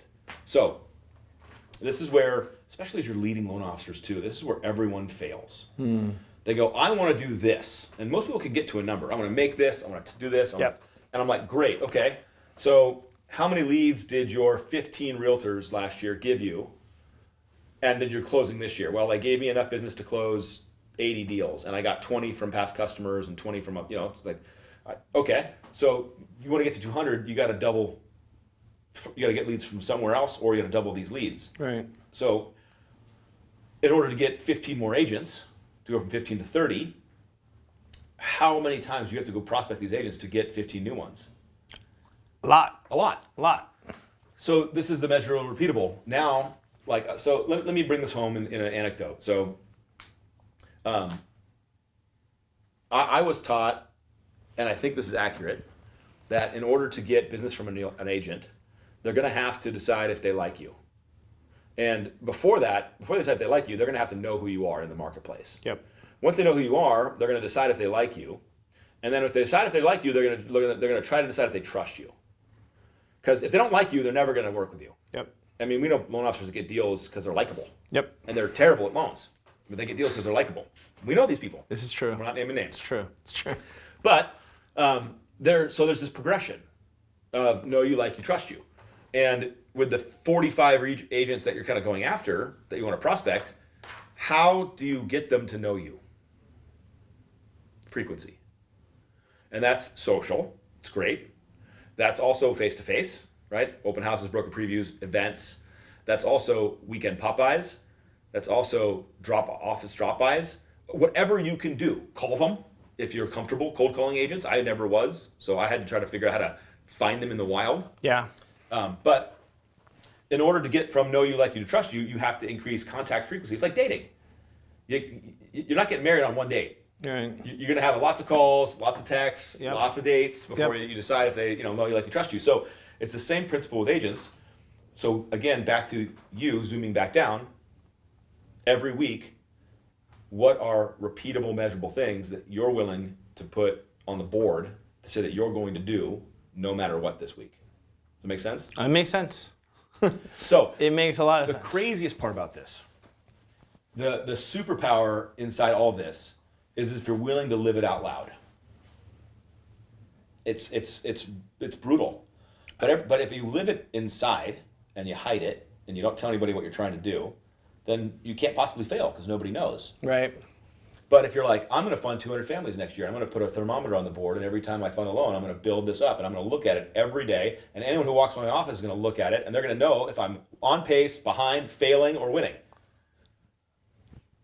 And I'm going to be pretty vulnerable. Yeah. They're going to stare at it and be like, and then you can even drive it further. You can say, hey, every week, I'm going to make sure I call 10 past clients. Yeah. Because that's what gets me to touch them twice a year. So I'm going to call 10 a week. And I'm going to have a checkbox right on my whiteboard that says, I called 10 or not. And so everybody that walks by can see if I've done my 10 or not. Right. And if it's Friday and it's all blank, they know I'm calling 10 today. Right. And so this is the kind of social post. I'm committing to post X times per week. Have you done it or not done it? And this is how you drive real change and real vulnerability, candidly, real leadership. Yeah. Because people can see you living out loud. 100%. And you ever heard of the vacuum effect? Yeah. Okay, I love the vacuum effect. So managers, when I was managing managers directly, and they had offices that were, quote, full, Yep. they never recruited anymore because their offices were full. And they would come in and they never wanted to fire anybody, even low producers, never wanted to let go anybody because they'd have an empty chair. Because the empty chair creates a sucking sound. It's like a vacuum. You look at it every day and you're like, oh, I gotta fill that chair. And because you're presented with it every day, it self-driven people rise and go fix that. Like they don't like this, it's an irritant. Yeah. I don't want to see it every day. Yeah. So when you build out a plan like this and you take yourself out of organic and you make yourself strategic with things that you're going to hold yourself accountable for publicly, you're going to let people know what you're doing, you'll find yourself driving yourself. Yeah. And not making excuses and not like getting tired or not because other people are going to be seeing this and now you have to rise up. This is, in my opinion, why people go to coaching classes. Yeah. They need somebody. Accountability. They need somebody to be like, you haven't made your calls. Yeah. So, and by the way, I'm a big proponent of this. We talked about this at dinner. Coaching works for the right person. If that's what they need to push them through, fantastic. Go use it and then push yourself through. Yeah. But you'll also, as you transition to strategic, you're going to have to figure out what pushes you through. Yep. And then just match up to it. And again, baby step it, man. Like maybe at this point, you can handle doing this. Like so recruits, right? Recruits. In order to hire somebody, you probably have to talk to them. Yeah. Yeah. So you can talk to them on social, send them a DM, send them a comment on their post, right? Yep. You could text them, which is a little more one-to-one, kind of personal, intimate. You could call them, and you could try to meet with them. Yep. Those are like, that's what I know. That's all. That's the only way you can get time with people. Or maybe try to find them at an event maybe and corner them. Yeah. But that's really it. So, okay, if you've got a list of, let's say you pull a list of 40 great, that you feel are great loan officers in your market. Mm-hmm. They have the production you like, they have the work ethic you like, they look like they have the culture you're emulating and building, and you follow them on social and you want 7 snipers, right? Mm-hmm. You want 5 to 10 of these people. Yep.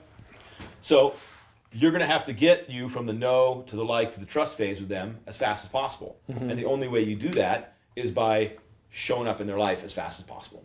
So they can see your content, that's one. But then you have to engage with them, comment on them, talk to them, date them, until they're willing to come put the trust in you to grow their business with you. And they believe it. And so you can do that over 6 months, or you can do that over 6 days. Yeah. Now, I'm not advocating for the 6-day work, because that's a lot of contact in a period of time, right? And you might be like, dude, that turns me off. Well, it's happened to me. I've directly. Somebody just came at you? Just too hard. Yeah. Right? From And all it turned you angles. off, right? And it totally turned me off. Yep. Yeah. It could have been a great company too, but just because of the approach, I was completely like, no, I'm Now, good. did you like that person's personality? No.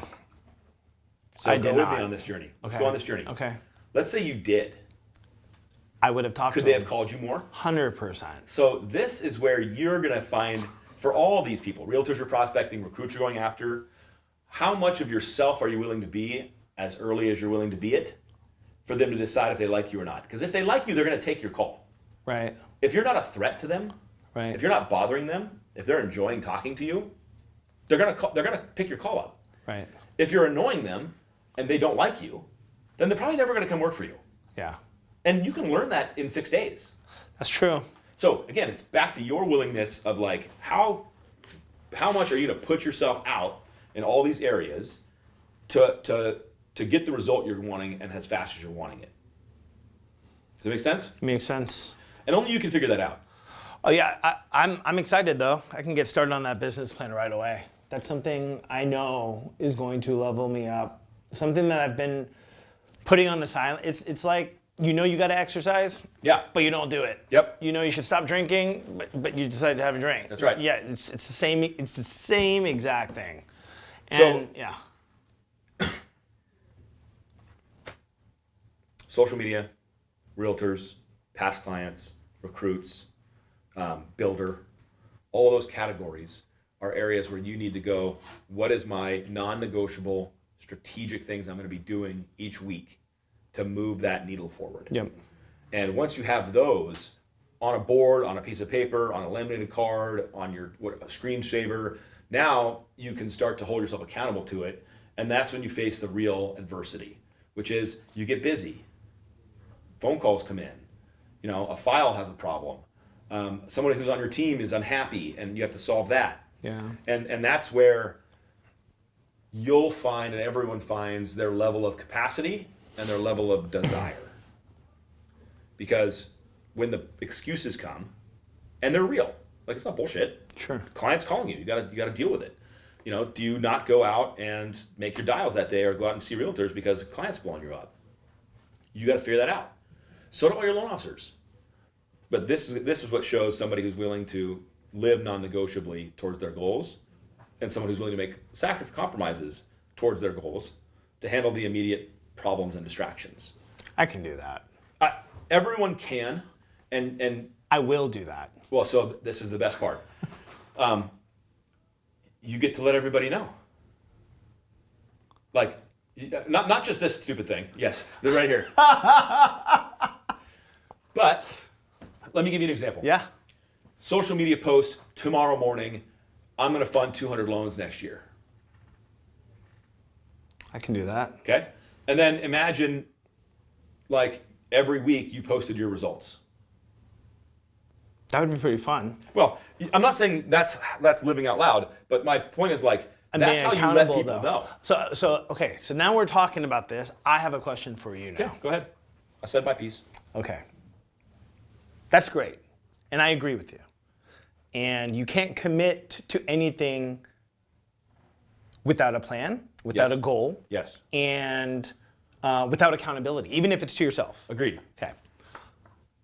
But say you take the actions, you take the steps, and this is just Mr. Doubt Mm-hmm. No, go. right Say- here say- in my say back it. of my Yeah, head. let's go. You do all of the actions, Yep.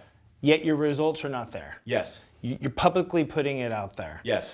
It starts coming in on your conscious, your subconscious. Self-doubt creeps in. Yes. Doubts right here, doubts right there. And now you can't be the same person you know you are inside because it is invoked within you and it's coming out and the receiving audience is now seeing it. So then I'm not saying this will be me. No. I'm saying I could see this happening. Would it be detrimental for taking all of those steps and then putting it out there, then oh, well, Meinoh's not closing any deals. I don't try. Maybe he's not closing deals because he is not. Yeah, he's company's not. bad. The company's bad. Pick it. Maybe it's something where he's at. You know, all of that sort of stuff. I can see that happening. Great. So then, how do you overcome that and say, you know what? Am I allowed to cuss? Yeah. Yeah, fuck it, right? And say, fuck it. I'm still going to do it. How do you keep that mindset and still press Okay. forward? So let's do an analogy that everyone understands. Okay. If somebody commits to diet and exercise, are they going to get healthier? Assumably so, yes. A great comment. So assumably so. Assuming what?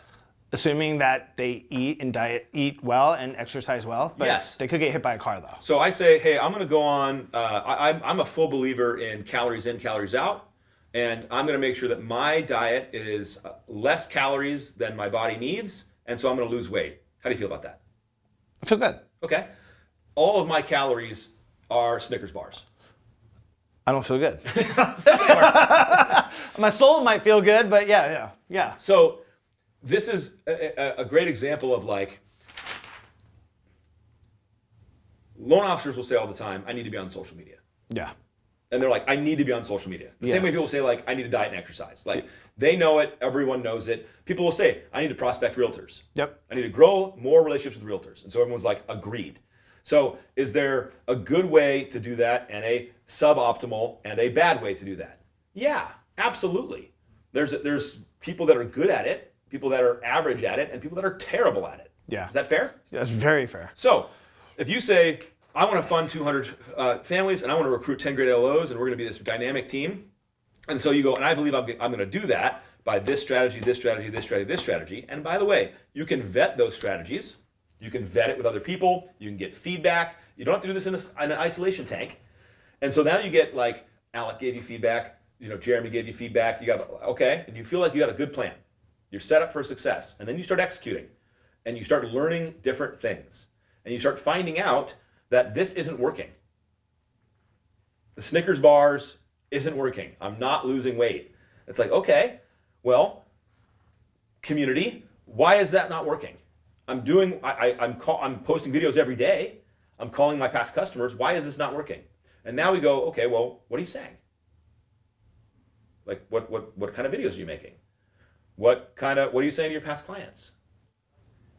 What kind of feedback are you getting? Where do we see this work? Do we have other points of proof where it's working? Adjustments. All day. Adjustments. And by the way, I'm going to tell you the biggest truth of all time. Write it down. This one, write it down. The biggest truth of all time.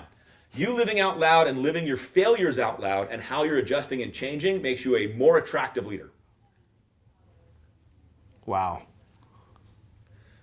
Dude, do you think people want to follow people who have it all figured out, live in the ivory tower, you walk in, you go do this, and then I go do that? No, they want someone in the trenches with them, figuring it out. The industry's changing rapidly, all the time. Yeah. People that are really successful historically have never done social media. 20-year vets, 30-year vets, they've never done this. So how dare they talk about their expertise in growing business when they've never originated in a contemporary environment? They don't know shit. Zillow wasn't around. They don't know. They didn't have the new NAR ruling. They don't know. That's true. So if you're out there going, I took in the best advice, plus my own background, plus my own skills to build a plan, to achieve these things, and guess what? Along the way, I had to make adjustments and course corrections, and you're living out loud, you are a more attractive leader than somebody who's hiding their numbers, doesn't talk about it, doesn't share losses, pretends like they're driving around in their Bentley, posing on fake cars. Like, that's the next step. The next step after you live like locked off and closed is you start faking bullshit. Yeah, that's true. So you want to attract great people, go be great. And how you be great is you live with authenticity and vulnerability. And how much more vulnerability can you be when you put it out to everybody and show how authentic you can be? And if it doesn't work, you can make adjustments. Yes, and not only that, but people can actually resonate with you as well. So here's another option though, right? We're talking about vulnerability and putting your numbers out and all this stuff. Yeah. Bro, you can also do that with a tight group of your inner circle. You don't have to do it on social media. That tight group could be enough, could be great. You can choose who to share it with. You don't have to be Mr. I'm sharing it to the world. Okay. You get to choose. But at some level, when you do share, as you should, it still creates that same level of vulnerability and connection. You can be sharing it with your team. And they can share theirs with you, and you can have a tight circle around it. That's appropriate too. Because that way they know that the people that love them are holding them accountable. They don't need the public bullshit. That's great. You know, if I'm a brand new loan officer and I'm like, I'm going to fund 10 loans this year, I don't want to put that on social media. It's kind of embarrassing. Yeah. My point is, vulnerability and exposing this doesn't have to be to the world, but it has to be somewhere. Yeah. And then pivoting and growing through it is exactly what great leaders do. Got it. Okay. I mean, just imagine social media. You have this huge desire to push this forward, and TikTok gets banned. Right? It's true. You're like, well, I guess I'm pivoting to Threads or something. Yeah, or I'm on Instagram now. Yeah. Everything can change and will change. Yeah. So you got to make the best plan that we have today, and then it should live and breathe. I remember a loan officer who had great intent to build a huge social media plan, and then what happened is over time they pivoted exclusively to YouTube. They just were like, you know what? Screw these other platforms. I'm having so much success on YouTube. I'm just going all in. And it worked out. It's working great. So you got to have enough flexibility to learn and pivot, but you got to start with something that's non-negotiable. Here's the other piece of this that's dangerous. I did it for 2 weeks, Alec. It didn't work. It's dangerous. I got to pivot. No, you just sucked at it. You weren't good yet, but you're pivoting too fast. And that's where good counsel, friends, colleagues, and others can help pour in and around you to make sure you're seeing things the right way. So that's a really good point you bring up. What is that point? 3 months? A week? Well, think of 6 months? So let me give you 2 examples that I hope will make sense. Okay. The first is face-to-face with realtors. Yep. I went after a realtor for 6 months and got nothing. Realtors are all shit. I should quit. Is that the right answer or the wrong answer? Wrong answer. Wrong answer. What's probably happening if I went after realtors for 6 months and got nothing? Presentation is not good. Presentation not good. Or you're not personable, or you're missing something. You went after the wrong realtors. Yeah. There's no connection points. Yep. You know, personality mismatches. Yeah. It's like, well, how many realtors did you call? I called 1 realtor for 6 months. Well, that's your problem. So Right. immediately we could identify it and go, it's not realtors the problem. It's not the face-to-face strategy the problem. It's your execution Sure. is the problem. Okay. So now let's go social media. I've been posting on social media for 6 months and I've gotten nothing. Okay. Well, who are you connected with? My friends and family. Okay, so for the last 6 months, you didn't connect to any past clients or realtors? No. Okay, well, you have the wrong audience. Or they go, no, I have all the right audience. I'm connected to all the realtors, all my past clients, nothing from this. And I go, okay, let's look at your messaging. What are you saying on these videos? Well, for the last 6 months, I start every video with, hi, my name's Alec Hanson. I'm a loan officer and I'm really good and I've been in the industry for 20 years. They're gone. So your execution sucks. Or let's say they have really good execution and it still sucks. They're not getting any results. Then I would challenge somebody at that. Like, I have the best execution, I'm doing videos correctly, I have the right audience, all its nails, which is never the truth. Right. Let's just pretend it is. Yeah. Then all I would tell that person is, do you see how many views you got in the last 6 months? You got thousands of views across all these posts for free. That is the best marketing you could spend on anything. All your past clients and realtors for thousands of views saw how great you were for the last 6 months. If that doesn't turn into loans at some level, then I think you should probably leave the industry. But what happens before that is their strategy is bad, they don't have the right audience, they haven't gotten counsel from people, they haven't learned how to make videos better or higher quality, and so their execution is what's failing them.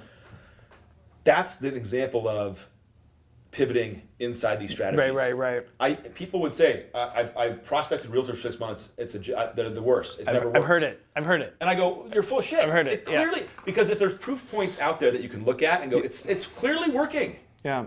So it's just not working for you. So let's analyze this and pull it out. That's the difference. Does that make sense? Yeah, it makes perfect sense because I've talked to I've talked to loan officers who are trying to get that business as well, and they're like, they didn't want to talk to me. Yeah. The meeting didn't work. Well, it's just I'm like, And this is how it's connected. Let's just connect those two we just talked about. Yeah. Realtors and social media. Yeah. So if I'm doing a face-to-face strategy with realtors, Yep. And so I'm trying to find them at open houses, I'm trying to find them at networking events, I'm trying to go to their office and pop by. Maybe I send them a text now and then or a video text. And then I combine that with social media. So I follow them on all the platforms they're on. I drop a comment here or there. I produce my own content designed to help realtors be better. So they're seeing that on a regular basis, even daily. How much faster am I getting to that decision point with them? Exponentially faster. And that decision point may be, they don't like my face. That might be it. But I'll get there faster. Yeah. So if I have 100, if I have 2 agents, yeah, that's a problem. If I have 100 I'm doing this with, I'm going to win. You can't stop me. Yeah. 10 of them are going to like me, and I'm going to win.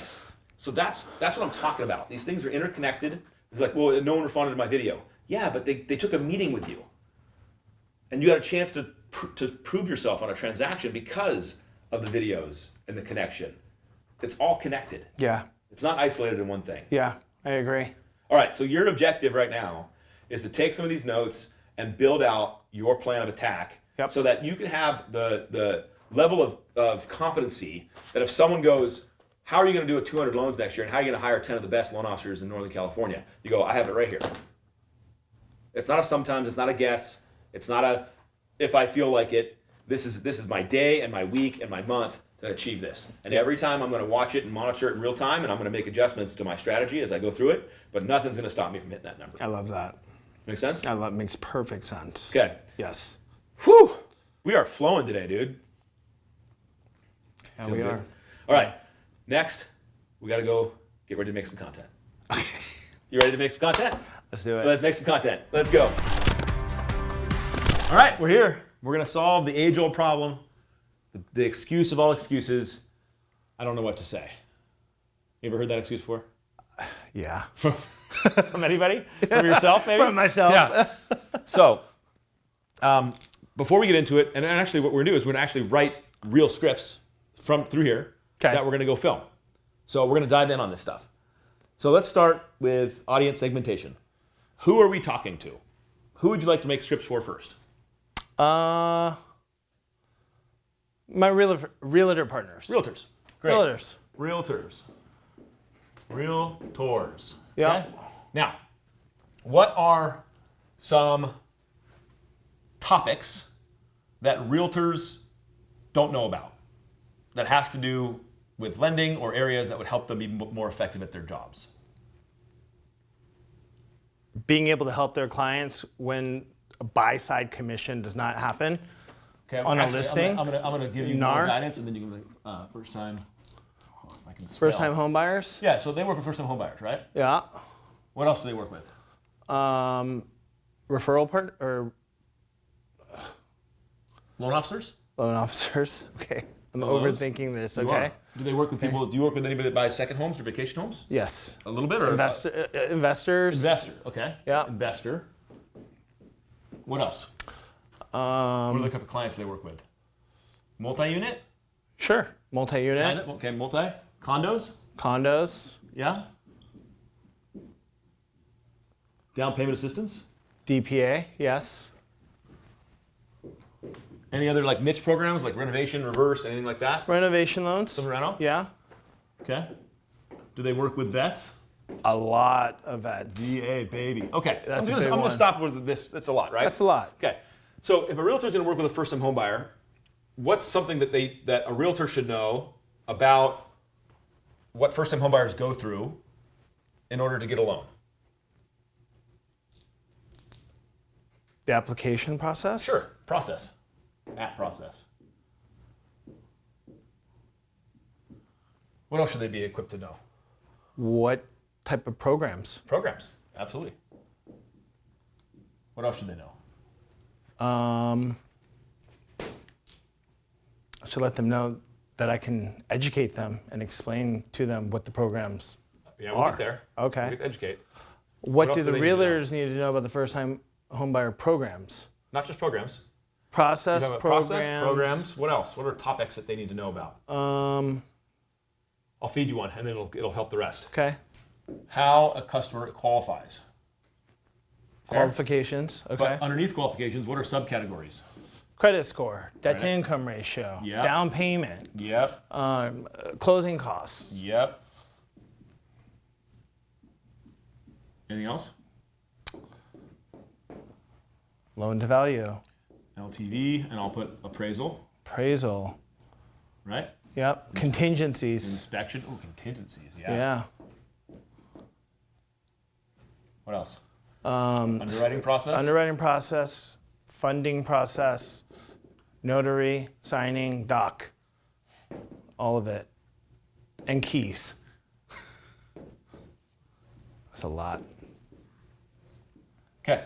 So, what do realtors need to know if they're working with a customer that's going to buy an investment property? Programs. Oh, pretty much all of that, yes. Pretty much, right? Yeah, essentially, yeah. What if they're going to buy a customer that's going to work with a multi-unit? Same exact thing. Condos? Same exact thing. Down payment assistance Same programs? exact thing. So, reno, VA? All of it the same. Okay. So what we just, and LOs. We put this as a category up here. And no one's ever done this in one of these brand news yet, so this is the first time I'm going to do one, which is great. Oh. I've done these before, so you can tell it's kind of Awesome. But if a realtor's going to work with an LO, what do they need to know? What company they work for? Sure. Company. What else? What products? Sure. Turn times. Yeah. What else? How quickly we can, actually that's Yeah, turn service times. expectations. Service expectations, Like, SLAs. Updates. Yep. Like how's the LO going to update them? Yep. Turn times is a really big one too. Team structure. Team If there's structure. a team involved with Yes. multiple people. Yes. Marketing capabilities. What can you do That others can't. to help them market and grow their business? Okay. Right? Yes. Your process. It's kind of be a little bit of service.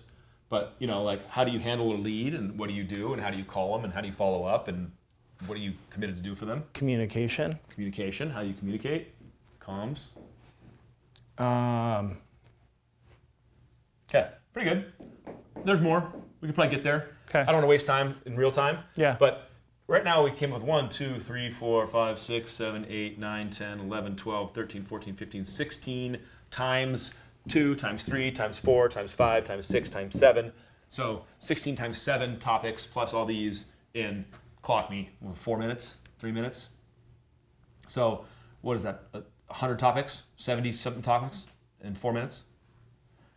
Everyone says, I don't know what to say, is full of shit. There are a million things to say, and this was just to realtors. What if you wanted to make videos for consumers? Same thing. Pretty much, with a Almost. different message, but pretty much. Yep. What if you want to make messages to recruits? Okay, well, there's some stuff in here, right? Do recruits care about what programs we offer? Yes. Yeah, right. Do they care about the underwriting process? 100%. And comms? Yeah. And products and company? Like, There's so crossover. you start realizing there's massive crossover amongst all this stuff. And every one of these, if you did a video on down payment for a realtor, it would have similar trends, but it would be different than if you made a video on a down payment targeted at consumers. 100%. Because you'd be talking to a different audience person, right? Right. And so your language would be different. And so immediately now, take 100 videos and times it by almost 3, 2.5, and there's like 250 videos here that you could make. There's no shortage of stuff to talk about. Now the cool part is, you get to pick what you love to talk about. So throw me that red pen right there. Let's see if that thing works. What are some of the big areas in your market that you're solving all the time? That you're just with customers and realtors and you're just solving all the time? You mentioned it this morning. One of your core things that you love doing. Asking questions and getting them qualified. Getting them qualified, right? Yeah. You said you worked with people that get turned down? Yep. Turn And so down's the big one. This, It doesn't work. amazing. Digitally put it in. Can you use mine, or are you use mine for something No. else? Oh, there we go. Okay. What else? Anything else? I mean, there's these inside here, right? For Sure. Yeah. But anything else that you deal with on a regular basis that you really care about? Comms, no? Comms. For customers and realtors and everybody else, like how you communicate? It's very big. Process is. Oh, we'll just stick with that for now. Yeah, no, I love this. Process is very. Because important. what that means is, should you make 350 videos on every topic, one on every topic? No. Right. Like, no, that you should make videos after videos after videos on the stuff that really is like pouring out of your soul, that you're fired up about. Yeah. Like people that are getting turned down for bullshit reasons, Yeah. and that you're helping, and that it's a shame on our industry that people are not working as hard as they could to solve someone's problem. And maybe that every day you wake up on fire to go prove to the world that this is possible. Yeah.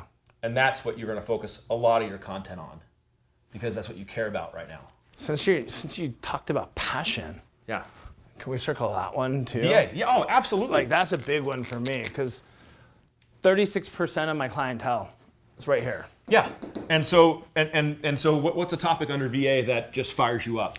You need money. You need money to come in. You need money to buy a house. Yeah. The myth of you need a bunch of money to buy a house. Yeah, which is untrue. Yeah. So write down myth underneath VA, or myths, because there's multiple myths, right? You could talk about 7 or 8 myths. Yep. Right now.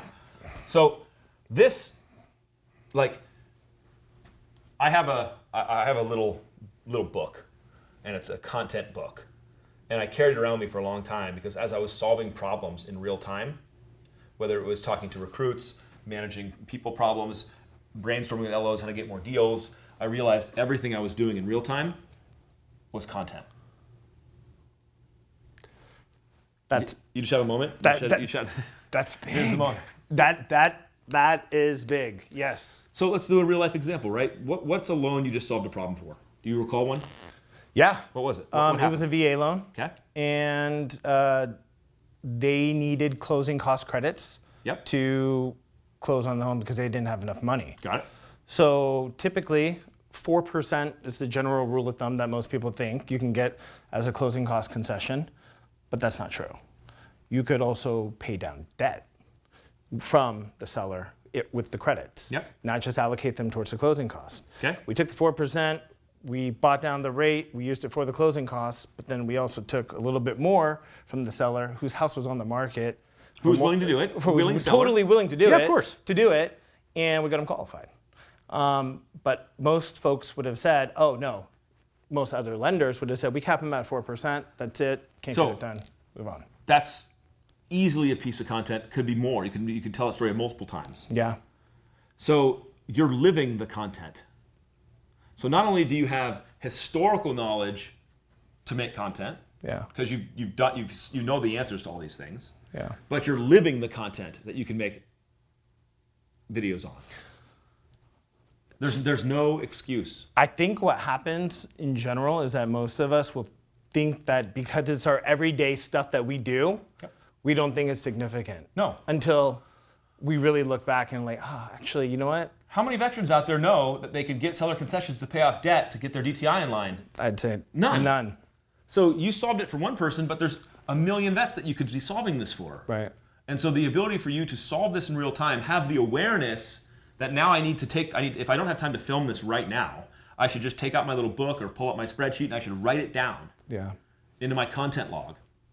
And then when I come in on Thursdays to film or whatever you end up doing, it's like I just pull it up and I'm ripping. Yeah. It's just how to think different. Does this make sense on how to think different? Yeah, it totally does. Now watch this. You start building your team, you start building your community up there, right? You make this a public-facing document that everyone can share into. Now you take the stories from everyone else around you and you put those in, and you can share another story from another loan officer. It doesn't have to be your story. Right. It could be somebody else's story. So I give an example on this on a veteran deal all day long. So Chris Lee's one of our manager in Honolulu. Purple Heart recipient, unbelievable human being. When I was out there meeting with everybody and getting to know him, I heard a little bit about his story. And his story was that he was PCS during his service 4 times across the country. And so they moved him across the country for his job 4 times for the military. And when he graduated and got into mortgage, he realized that he could have bought a house every time he was PCS'd instead of renting. For 0 down. He could have bought a multi-unit. And he could have done 1,000 different things. Yeah. He might have chosen not to, but he didn't know he could have. So every time he got PCS'd, he just rented. And he could have left his service not only as a Purple Heart recipient, but somebody who had 4 rental properties across the country. Instead, rent. So when he told me that, and why he's fired up on this, and why he's such I tell that story. So it doesn't have to be just your stories. It can be other stories of inspiration that can help other people make great decisions that you get to tell. When you finally get your head around this concept, you realize there are unlimited things to say. Now, let me give you one more piece to this. Not only are there unlimited things to say and too much to say and things that would take you down a rabbit hole to say, you get to repeat. You make a video. Let's say you make a video exactly on that seller concession to pay down debt. Yep. Okay? Did everyone that could possibly see that video when you posted it? The answer is no. No. Because just because you posted a video on social media, does everyone see it? No. Even if you were connected to all your past customers and realtors, even if you had done that work already, and they're all on your feed, do you think they saw it? No. So some percentage did see it. Yeah. Some percentage watched it. Some percentage just scrolled by it. Yeah. Okay? So, can you redo that piece of content later? Sure. Absolutely. You can bring it up again next week, next month, 2 days from now, and a whole new audience is going to see it. That's the misconception, I think, too. Like when you do some sort of content and you post it, you're like, oh, no one's ever gonna. You've already posted it before, so they think like, I don't want to repeat what I just wrote too. So check this out. This is a misconception, and it's a limiting belief. The misconception is everyone watched my video. No, they didn't. No, they freaking didn't. All they might have seen was Meinoh was talking about seller concessions for debt. That's all I really saw, and I was gone. Right. So let's say you talk about it again. Guys, I'm coming back here. I have to say this again because you're not listening. For you in the back, seller concessions can be used to pay down debt for veterans, not just for closing costs. I saved a deal for somebody that was declined 2 times. Pay attention. If this is you, seller concessions can pay down debt for veterans. So now, let's say someone's scrolling by again. Meinoh, I see him. Seller concessions can pay for debt. Okay, bro, thanks. Got it. And then all of a sudden, 2 months later go by, and they have a VA customer. And they're like, was it me? Meinoh was talking about it. I gotta call this guy right now. So, yeah, did they watch your whole video, make a comment, help you go viral? No, but did you plant seeds? Yes. Are you Progressive Auto Insurance, their head? and the reason that you want to talk about things you're passionate about is because that's what you want them to give you more customers on. Right. If you're not passionate about, investor manufactured housing reno product, then don't make a video about that. Yeah. But this stuff that you're passionate about, it creates all that brand awareness. And now people go, man, nobody is better to work with veterans than Meinoh. I watch him stuff every now and then, and all he's doing is talking about how he's just saving veterans like situations and turning turn downs into deals. If I ever get a VA loan, I'm calling Meinoh. Done. Yeah. Like, what am I doing? Yep. You see how it works? Yeah. You have any questions on this before we go into what to say or how to say it? How long does each video have to be, or does that depend on you? Transition and your time. topic. Whiteboard awaits. Woo! And it's clean. Magic. Movie magic. Okay. We're going to talk about how to say it. So we have topics now, right? Yep. We have topics. Yep. Things that are problems with solutions in your brain. How do we deliver that message to the audience we're trying to influence? Okay? Okay. So, I'm going to give you 3 segments. Intro hook, okay? Okay. Story, explanation. Oh my God, it's getting worse. And call to action / close. Okay? Okay. So, how's the bald spot on that? Is it a good angle? Just a solid, just so bad, bro. Nice glare. It's just, okay. It's awesome. Social media is designed for short form content.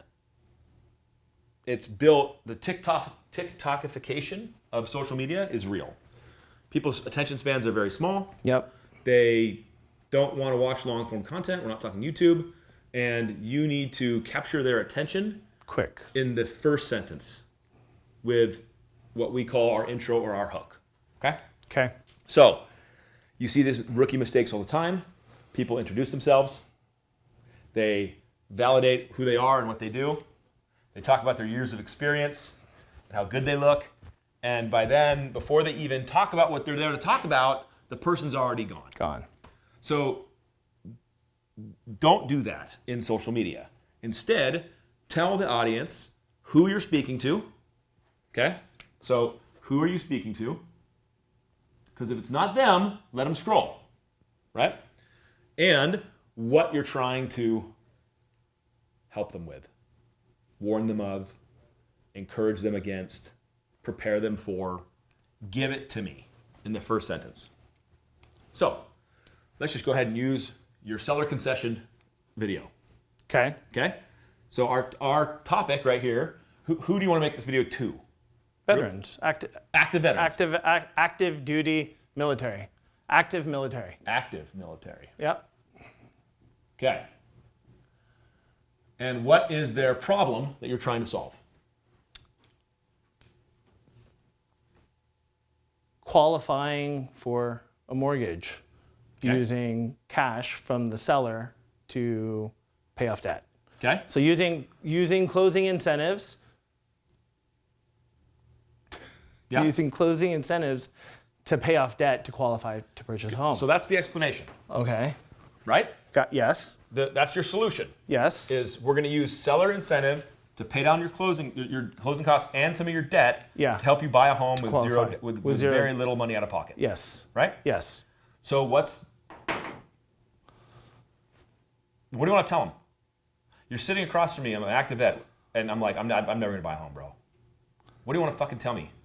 You can purchase a home with zero out-of-pocket cash.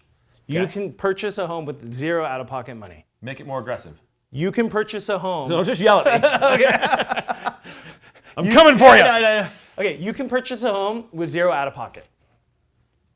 I can't because I have debt. You can purchase a home with zero out-of-pocket and pay down your debt. So, you're right on the right vein. You're touching it. And the reason that I'm not going to let you off the hook easy on this, get it, is because, like we talked about in the last section, there are optimal hooks, strong hooks, Yeah. and there are average hooks, and there are weak hooks, right? Yes. That's just normal. And I don't expect you to be a master hook writer in the first seconds we do this, but I'm going to share with you some ideas so you can get your head working around it. Okay. A weak hook, an ineffective hook, starts with "Did you know?" Did you know that veterans? That's like one of my hooks. Yeah, it's great. Oh, It's yeah. right down here Okay. at the bottom. Okay. Obviously, the terrible stuff is like intros, where you're just not even getting to the point. Thank you for making me feel Yeah, a little you're bit even better. worse. Yeah, okay. Now, you said you can buy a home with 0 down Yeah. and have the seller pay off some of your debt, Yeah. right? Yes. That's not bad. You can buy a home with 0 down and seller can pay off your debt. Okay? How would you make that even stronger? Personalize this even more to me, the veteran. What is my concern? My concern, I'll give it to you, is that I have debt. So it's not that I don't have any money. I don't have any money. But I also have debt. That's my problem. Okay. Have debt. You want to buy a home?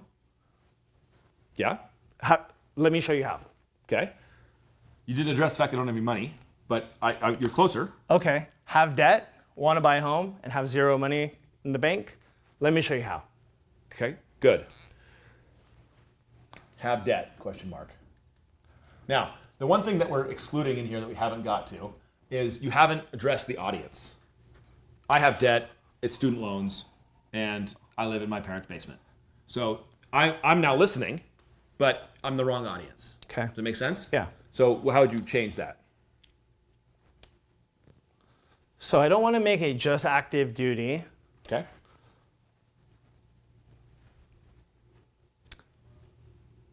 VA buyers have debt and you want to purchase a home. Much better. Okay, so VA buyers have debt, want to purchase a home, and VA buyers have debt and want to purchase a home with 0 out of pocket. Let me show you how. Okay, much better. Put the VA in the front. Now, another thought in how to attack the person's vulnerability, where they're and provide the solution, is to go right at the debt problem in a different direction. So this is great. Have debt. It's great, but the different direction, which I'm doing this in real time too, so it's not going to be perfect, is going to be something along the lines of, I can get a seller to pay off your debt and help you buy a home with 0 down. Ooh, that's good. Now, we can play that more, but that whole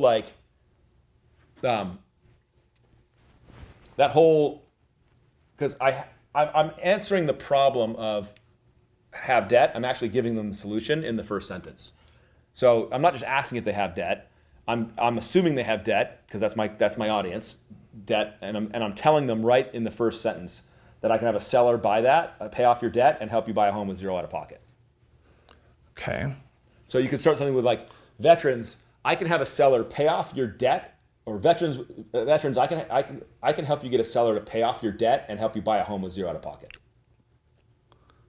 So if I heard that, I'm like, the hell are you talking about? Because now you've shocked me. You told me that you can have a seller pay off my debt and I can buy a house with 0 out of pocket? Like, I'm going to listen to you now. Does that make sense? Oh, it does. So have debt's good because it got closer to the thing, but I hesitate to use here's how, but here's how to have a seller pay off your debt and how you can buy a house. Or veterans, let me show you how a seller can pay off your debt And purchase a home. And you can purchase a home with 0 out of your pocket. Yeah. There it is. That's the Okay. one. Veterans, let me show you how a seller, blah, Yeah, blah, blah. how a seller could pay down your debt, pay off your debt, and purchase a home, and help you purchase a home with 0 out of pocket. Oh, that's a good hook. Okay.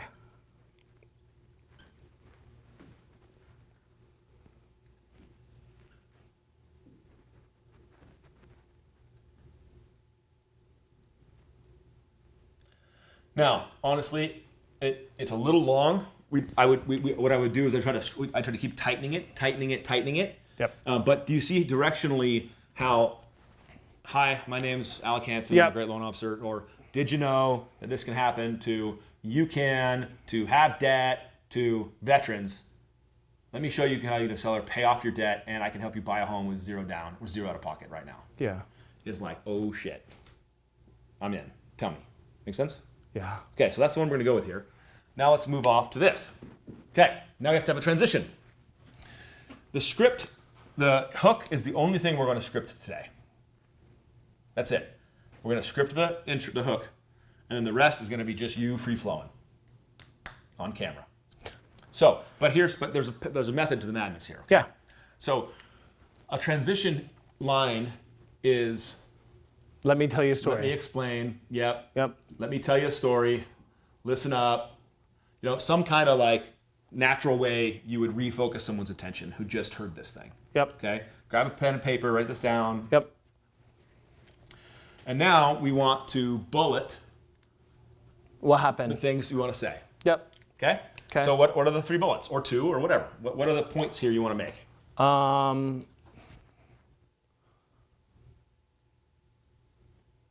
Veteran was a okay. Let me think about this. Yeah.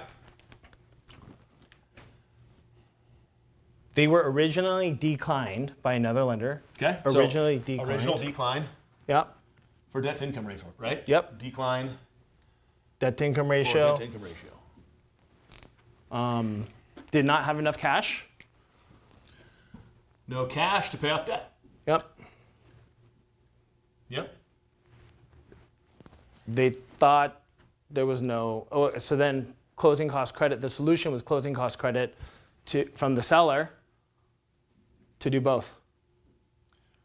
Willing seller Willing. with closing cost credit for both.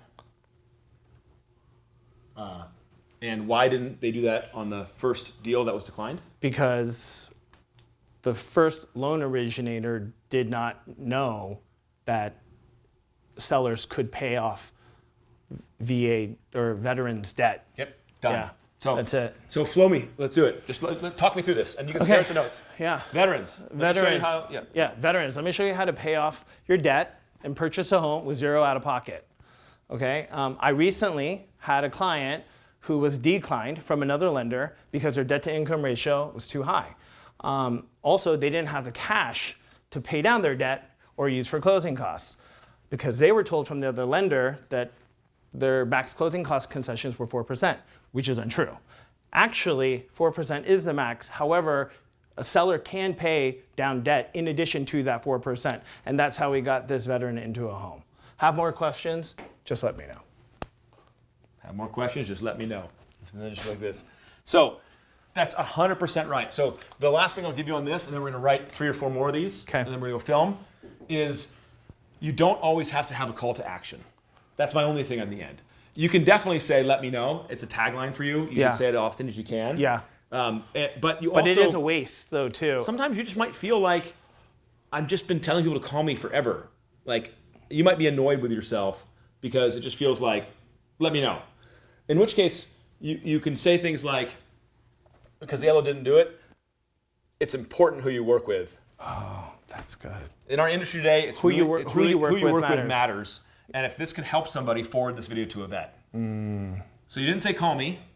You just said forward this video to a vet. Yeah. That's a call to action. Yeah. So I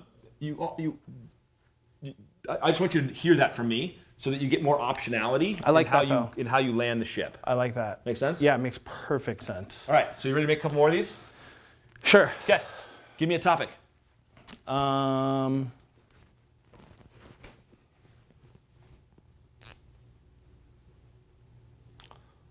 First-time home buyers. Great. Write it. FTHB, baby. Okay. First-time home buyers. What's their problem? What's the problem or solution?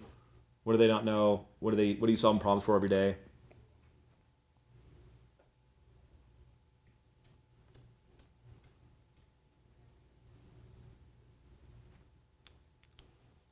I think. Is their main problem not having enough cash, credit, affordability, finding the right house, finding the right agent to work with, inventory, rates?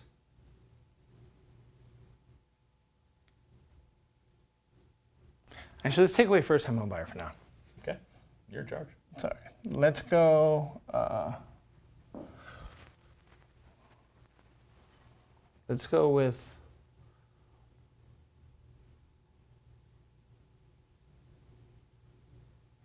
Let's go with just a regular buyer. Okay. And the intro is going to be buyer.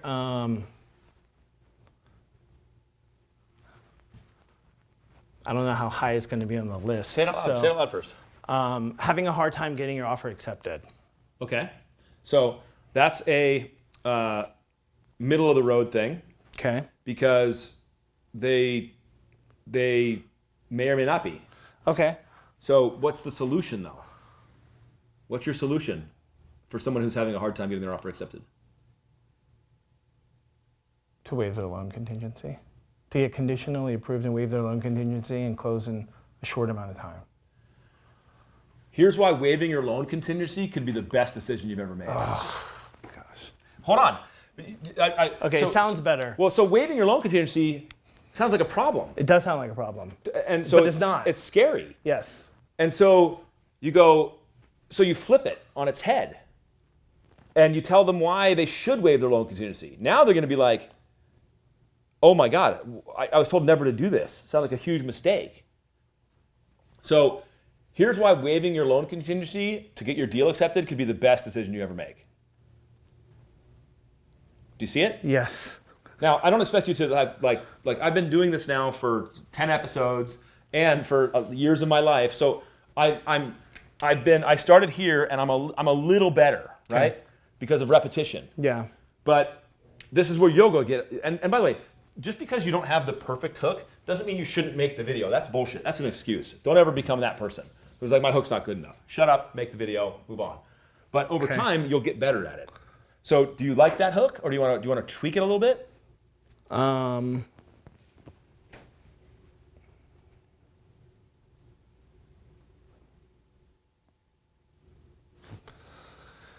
Let's see. People are going to tell you not to waive your loan contingency. I'm going to tell you that you should.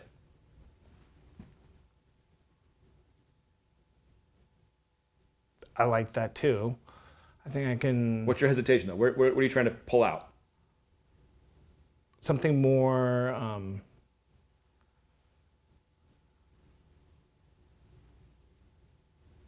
brain fogging. Okay. I'm trying to think. Is there a camera drop? No one saw that. Leave it in. Like you fall asleep? Let me think. Do you want to play? Do you? I'm having a pretty difficult time coming up with. Because I think I know where your head is at to start. Yeah. Let me show you the best hack to get your loan or to get your offer accepted. Like that's just a You want to go that route? I feel more comfortable going that route. Yeah. Yeah. my favorite thing to get your offer Here's the accepted. best hack to get your offer accepted. Yeah. Or struggling to get your offer accepted. I have a hack for you. Any of those? Here's the best hack. Here's the best hack. And this is what realtors love too. Yeah.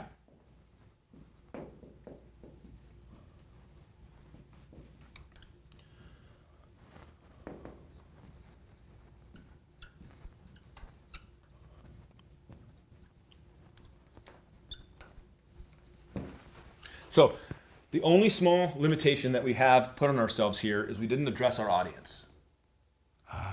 And that's okay because you kind of figure that out as you get here near the end. Buyers? Because it could be realtors too. They're trying to get their offer accepted. They're trying to get their buyers' offers accepted. So I'm not saying you have to change this. I'm just saying that because this is open-ended. Yeah, like for up here you realtors started and with buyers. veterans. Right.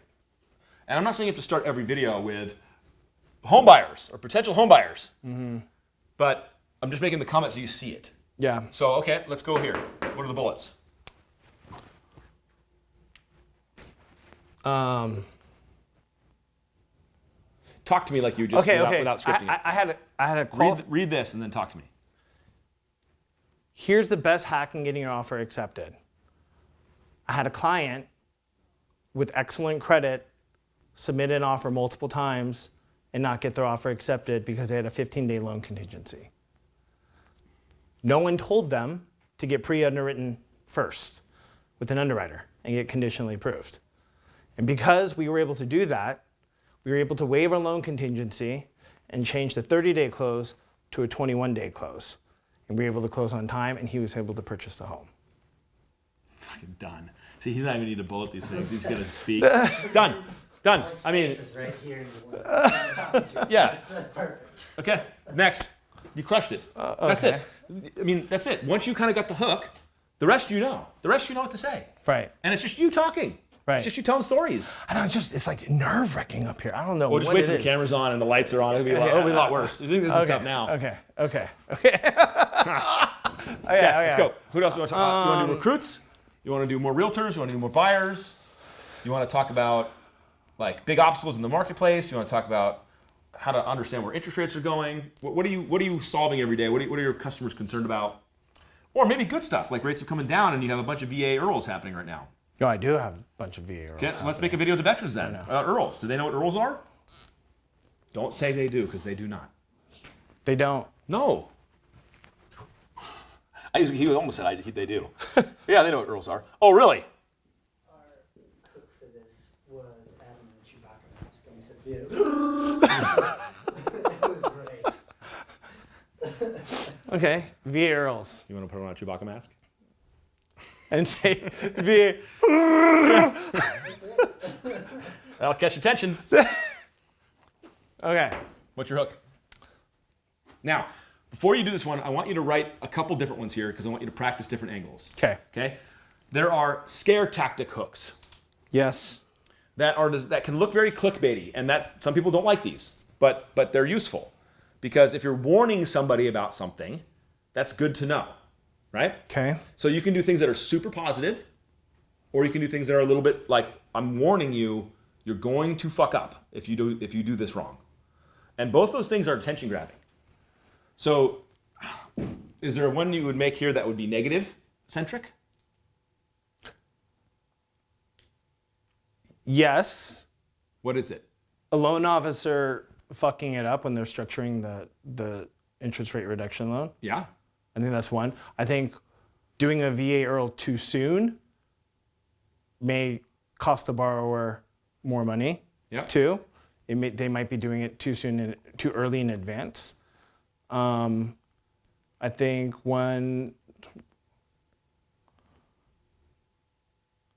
who you work with matters if you do a VA IRRRL because some companies will charge a ton of points. Okay. That's getting at it. So those look like bullets for me. Okay. So for a hook, what are you thinking? Veterans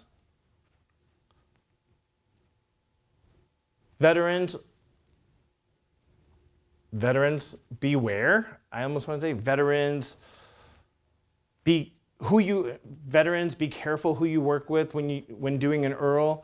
Or veterans, did you know that lenders can charge points on your VA interest rate reduction loans that'll cost you more money? So here's another way to let's do this. Veterans, be careful getting an IRRRL. You might get screwed over. That's good too. Do you like that? Yes. Okay, write it down. Yes. And then we're going to do a positive one after that. Okay.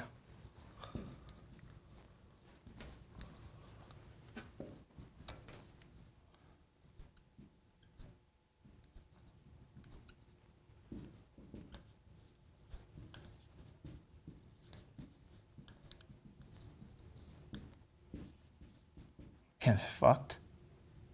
I mean, it's your brand. This is a great comment, actually. We're gonna take a real note on language here. No, I'm serious. This is a great segment to call out really quick on language. Okay. So, my answer was tongue in cheek. Was it's your brand, right? Yeah. And so, I mean that. Meaning, if you use if you would use that language with a client. Hold on, because put Gary Vee over here, right? Who cusses every 5 seconds. He absolutely uses that language with clients. Yeah. And, it's unbelievable. Leave it in. But if you wouldn't, but you would have it bleeped, And that feels more authentic to you. Yes. Where, because we filmed one where what was the word that I got bleeped on? Anyway, but then as soon as I was done bleeped, I was just going to say food. Like, that was my next line. So I was playing off myself, like I wasn't really cussing. Like Right. I was just going to use this other word. So if that's more your language, you could put it in there like that. If you use language like that with customers or realtors, then maybe it is your brand. But again, it's all tied in, right? These are all impressions about who you are and who you choose to be and how you're standing yourself up. I like the bleep though. I think bleeps are funny. Yeah. Yeah. It is funny. And so we can play with the bleep. Okay. Let's do that. Okay. So now, what are you going to say? So veterans, beware when doing a VA loan or VA IRL because you might get over. Okay. I had a past client reach out to me and ask me to take a look at I had a past client reach out to me and ask me if I can match their rate. I looked at the rate and it was a rate that did not exist. I asked them to send me over their loan estimate and I noticed that the other lender was adding 4 points to get that rate, which was only costing us 2 points to get it. So I was able to educate the client.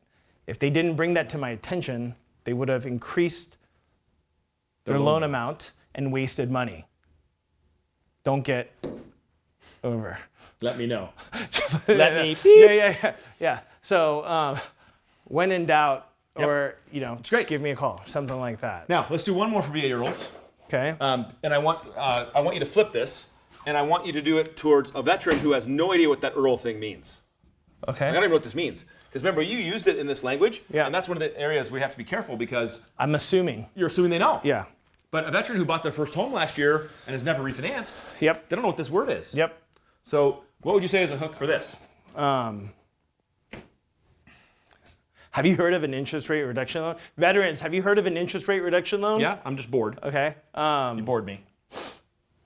Veterans, you can refinance with zero. Hold on, let me think about this real Okay, quick. you're closer Okay, now. here we go. Veterans, you can refinance with no appraisal and no income documents. Let me show you how. Much better. So how would we tighten that up or make it more aggressive? Okay.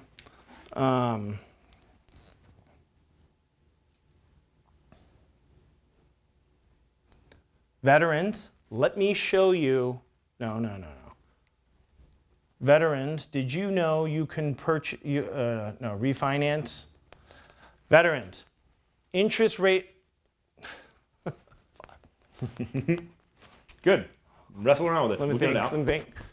out. Veterans, did you know you can save money on your refinance on something called an interest rate reduction loan, which requires less documentation?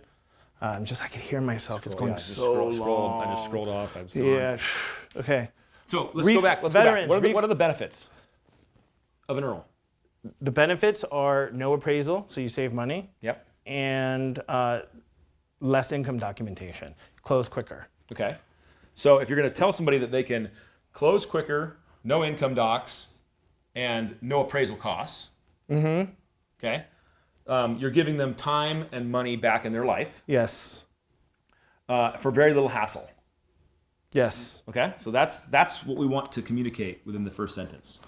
Okay, so veterans want to save time. No, veterans, let me show you how to save time and money in refinancing your loan. No. It's not bad. Veterans, It's not getting me excited. Veterans, save money and time by this simple step. Much better. Much better. I like that. It feels a little more fluid. Okay. But I want more. I want you to make it feel like it's easy for me to get from you. Like if I just called you, Okay. my life would be so much better and Okay. easier. Veterans, want to save money? No. What's your average appraisal cost? It's like $600. Veterans, I'm about to save you $600 and how much And make can your you life cut a hell of a down lot in- better. In 2 weeks of time or whatever, and make your life better. Well, I'm gonna save them even more than that. Oh, I know. Sure. Veterans, I will save you 600 veterans. I'm about to save you $600 now and even more later. And thousands. And thousands more later. Ooh, that sounds way better. Okay, put it in. Put it in.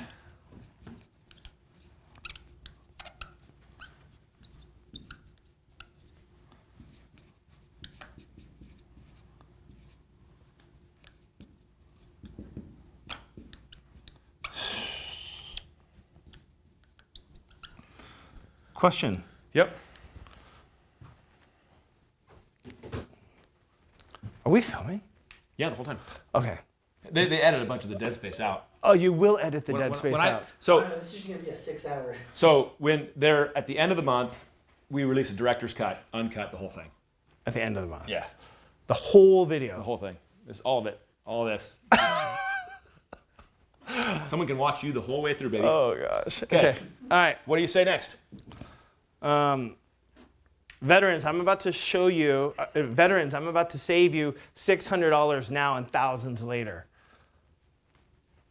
by doing an interest rate reduction loan. That's right. Now, so you need to explain to them what the EARL is now. Yeah. So by doing an interest rate reduction loan, and then also known as a VA EARL, right? And then just explain what it is. This loan is one of the simplest loans we can do. We have no income document requirements. You get to waive the appraisal. That's a $600 savings. And it closes in record speed.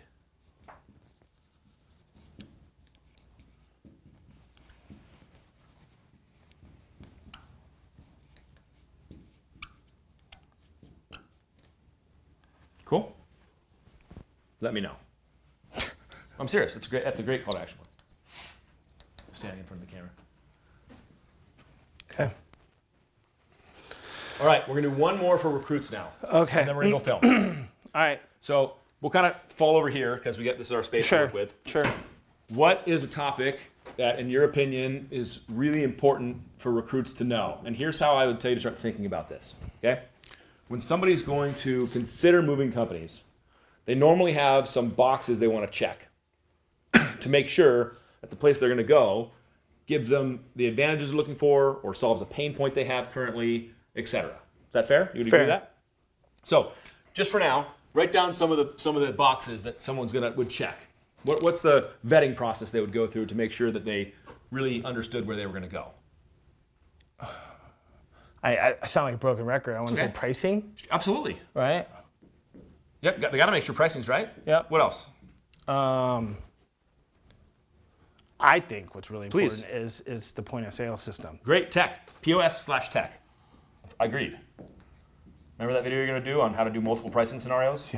Yeah. Okay. What else? Marketing. Sure. So put down marketing. Okay. He has to say that. Pay you later. Specifically CMOs. Yeah. Okay. Yeah. Marketing slash CMO. No, I'm kidding. What else is very important? I really think leadership is important. Great. Yeah. What else? You're missing it. Yeah. Operations. Ops. Of course, ops. Right? Underwriting. Yeah. Like, Underwriting, processing, all system, like and closing, then I'd throw down their programs. and the programs. But there's a lot of homogenization now, right? But I would put down programs. Yeah. So is there anything else do you think you're missing out of that? It's pretty good. I think that's the basics right Okay. there. So let's pick one Okay. that you want to make a recruit video about.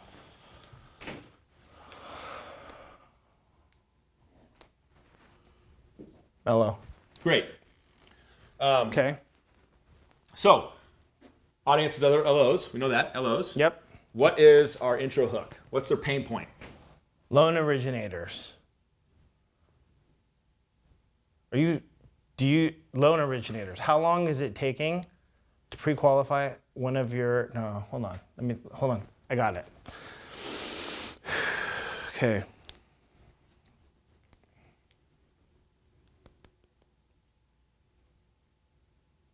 Their systems are archaic. Put some fun into it. Yeah, I mean, loan originators, Tired of taking 3 hours pushing a loan?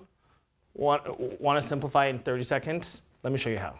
Or want to cut your time in pushing, want to cut your time by 70% in pre-qualifying your clients? Let me show you how. Or something like that. Loan officers, if I could save you 70% of your time in pre-qualifying clients, would you listen? Oh, yes. Yes. Loan officers, how long do you stare at the spinning wheel of death every day on your point of sale system? Loan officers, do you love your point of sale system? Loan officers, I know you hate your point of sale system. It doesn't have to be that way. That right there, Great. I love.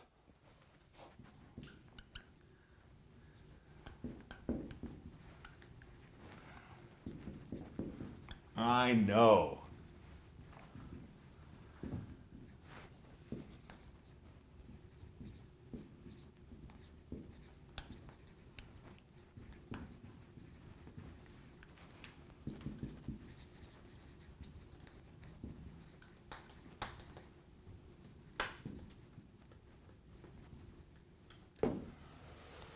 Okay. Now, what are your comments after? Let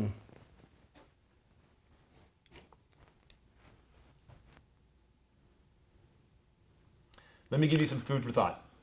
Okay? I've heard this before. They're all the same. I've heard this your tech's better than mine a million times. It's all the same. You just have to deal with it. That's something someone might be thinking. Some might be thinking, prove it. Okay? How would you address either of those issues in your next statements?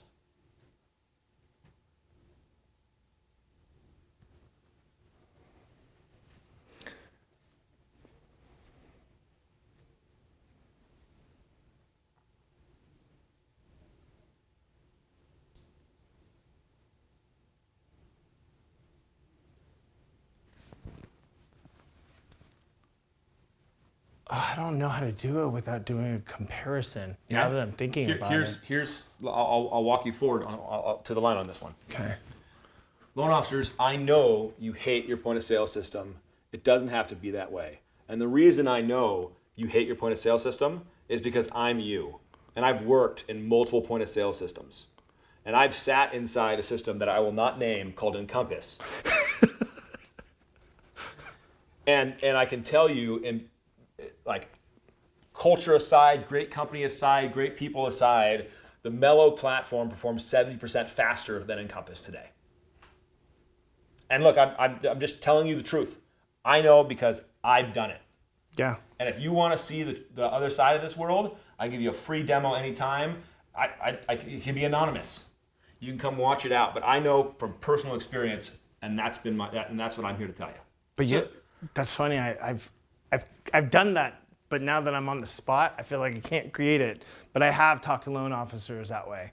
Yeah. I know. I've been at every I've seen every POS. Yeah. I've seen every POS. Yeah, I've worked in every POS, and I can tell you Meinoh's 70% faster.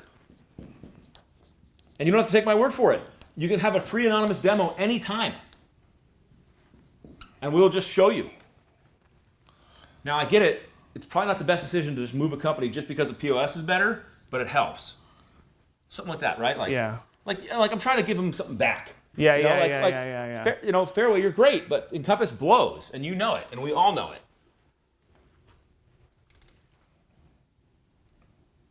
You got it? We're gonna do it live, actually. We're just gonna do it live. So here's what we're gonna do. We're gonna take all these. We're gonna keep writing. We're gonna take pictures. We're gonna go into the studio. We're gonna put the lights on, get the heat cranked up, and we are gonna film all these. And you're just going to have a scripted intro. So we're gonna feed you the intro, so you can deliver that, and then you're just gonna roll through the end of this, and we're gonna get you comfortable just absolutely performing on the spot. All right. Let's go.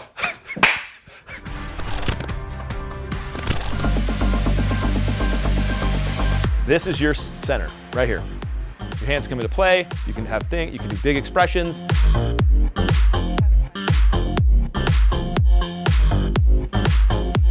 Did it. Got it. You felt it too, didn't you? And then once the intro's done, we're pausing because it's like a soft cut.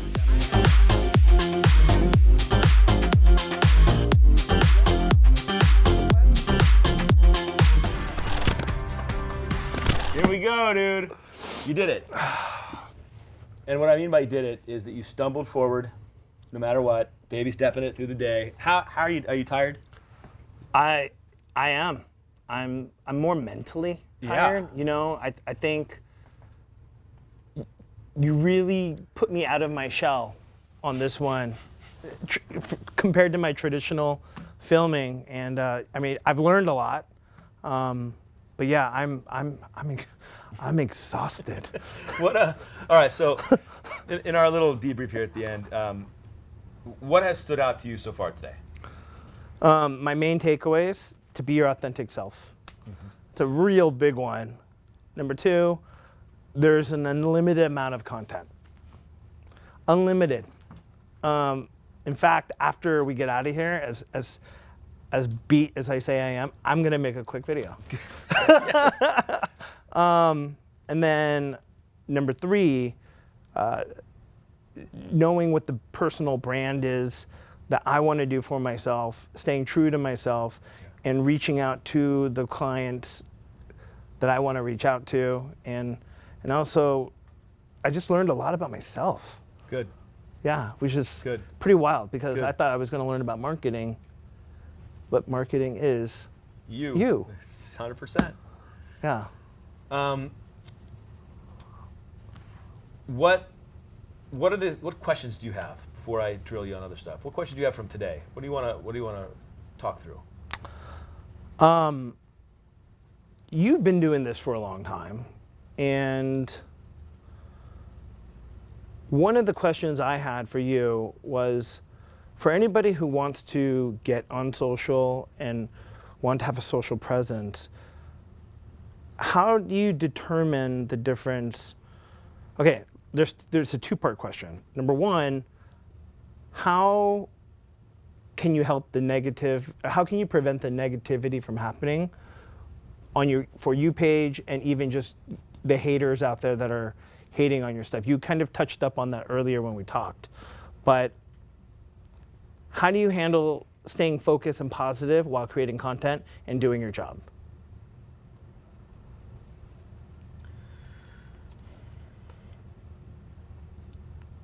Several things you can do. One of the biggest facts about social media and life is you become who you surround yourself with. And on social media, a lot of people surround themselves with a lot of negative people. And it's hysterical because you can just block those people, or at the minimum mute them if you don't want to really block them, but you don't want to be in their feed. Just mute them. And every single human here is responsible for their own algorithm. So that's important. It is, and that's what social media does, though. It's going to show you what you're watching, and it's going to show you the people that you're connected with. So make good choices. If you're prospecting a lot of business, or let's say you're a loan officer and you want to stay connected to your past clients, but as you connect to them on social, you find that some of them are just driving you nuts, and they're negative, or they're saying half-truths, or they're freaking out. Trolling, mute them. Whatever, yeah. Mute them. In my 7-8 years of doing this, I've never really had people come after me personally. I've had some people pop up and talk some crap, and I just blocked them. Like I spend so little energy on them. Got it. Because I got a mission to accomplish. I got stuff to do.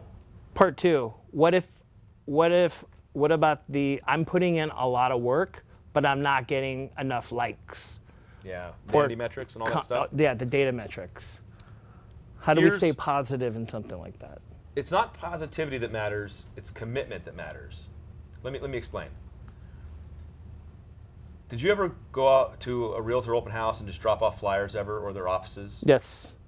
And when you dropped off flyers or went and popped in, did you get a deal? No. No. But why did you keep doing it? Because I was hoping I would. Because you had faith. Yeah. And you knew that these behaviors drive results in action. And going back to what we talked about earlier with like, if I'm prospecting and marketing 100 realtors, I don't need all 100 like me. I need 10, and I changed my life. 10 new agents for you or anybody would change their life. So out of the 100, I don't need all 100 to like me. I need 10. And I know that in order for them to like me, I got to show up. And I got to drop flyers, and I got to make calls, and I got to visit their open houses, and I got to see them on social, and I got to post on social to get to my 10. So I have faith that those things are going to produce the result I'm looking for. Got it. And then that faith keeps you going forward rather than, or that faith keeps you going forward and mute any of the likes or the comments. Because I think people search for those to give them assurance. I make a ton of content, efforts. and I get, on some pieces, I get very little to no engagement. Yeah. Very little to no engagement. But if I let that stop me from what I know in my heart and my belief to be true, then I would be mediocre in my own mind. That sounded like a... But like, I know that long-term success is built on commitment and consistency. And so it's a core belief of mine. Yeah. Now, and so I when I don't get engagement, I don't get likes, I don't get whatever, I go back to my core belief, which is this stuff matters, every impression matters, every step forward matters, no matter how big or how small. And if I was just basing everything on, did I get the vanity metrics I wanted, then I would have quit long ago. It reminds me of a quote that Jordan made. They don't remember him for his missed shots. Of course. They only remember him for all the shots that he made, and he missed a lot of shots. And 100%. yeah. Okay. But so I've also had proof points along the way that reinforce my belief, and I'll share some of those because they help. So there's a couple that come to mind, but the most prevalent are back 6-7 years ago when I first started. I did this 100 videos in 100 days. I remember that series. Because I was committed to just putting reps in. And not committed to the outcome, not trying to go viral. I was very sporadic. I was talking about different things all the time. It wasn't strategic. I would have been a lot more thoughtful now. But I wasn't back then. I was just learning. And I remember one day I woke up, and I already had the videos pre-filmed, so it was time to post. And I watched the video again, and I was like, this is absolute shit. This video is terrible. Like, oh my God. But I'd already filmed it. I wasn't going to, and edited it. I wasn't going to do it again. So I just posted it. I was like, you know what? Screw it. I'm just going to post it. That day, around 3 in the afternoon, I got an email from a IT employee at Loan Depot who I didn't even know I was connected to. And he said that he had watched my video today and that he really needed to hear it, and it made an impact on him. And he thanked me for that video. I don't even remember what I said. That's amazing. I remember being like, this is trash. I'm not posting it. And then I remember that. And so that little spark has stayed with me for years, validating for me that what I'm doing makes a difference and makes the impact I'm wanting it to make. I just might not see it. I might not have the instant gratification of likes and engagement, but I'm getting the impact. And the second thing that validated for me over time is, you know, I do industry stuff. I go to events, I go to whatever. I was down at the Digital Mortgage Conference, sitting on a panel with the AI strategists of Rocket and me talking about AI with a couple other great people. Digital Mortgage Conference, bro. It's a tech conference. Yeah, it's a big one. But it's not like a sales mortgage conference. Right. So it's not like you know, that's where I figured people would know me. Yeah. You know, I go to Todd Duncan's event, people like They know you. I have find many leather-bound books. But at this conference, a guy came up to me and introduced himself to me and just said, oh, I saw you walking by, Alec, and I want to come introduce myself. I watch all your content. I think you're great. And I never met you before, so I wanted to say hi. That's awesome. And it said IT. And I'm like, so these little proof points along the way have continued to reinforce my belief that it's not the views that matter. It's not. It's also, it's just who I'm becoming and who I'm choosing to be. And then I don't get to see the ripples all the time. I love that. I love that. But you don't need the to same see, for you. Yeah. It's happened a couple of times. I would go to an event and people are like, oh, I've seen your videos. I've never seen them before. They're either from Chicago or somewhere else. Yep. And we're just at a national event for ARIA or something. It's been pretty amazing. Can I keep asking questions? Yeah, you got a few more. Okay, I got another one.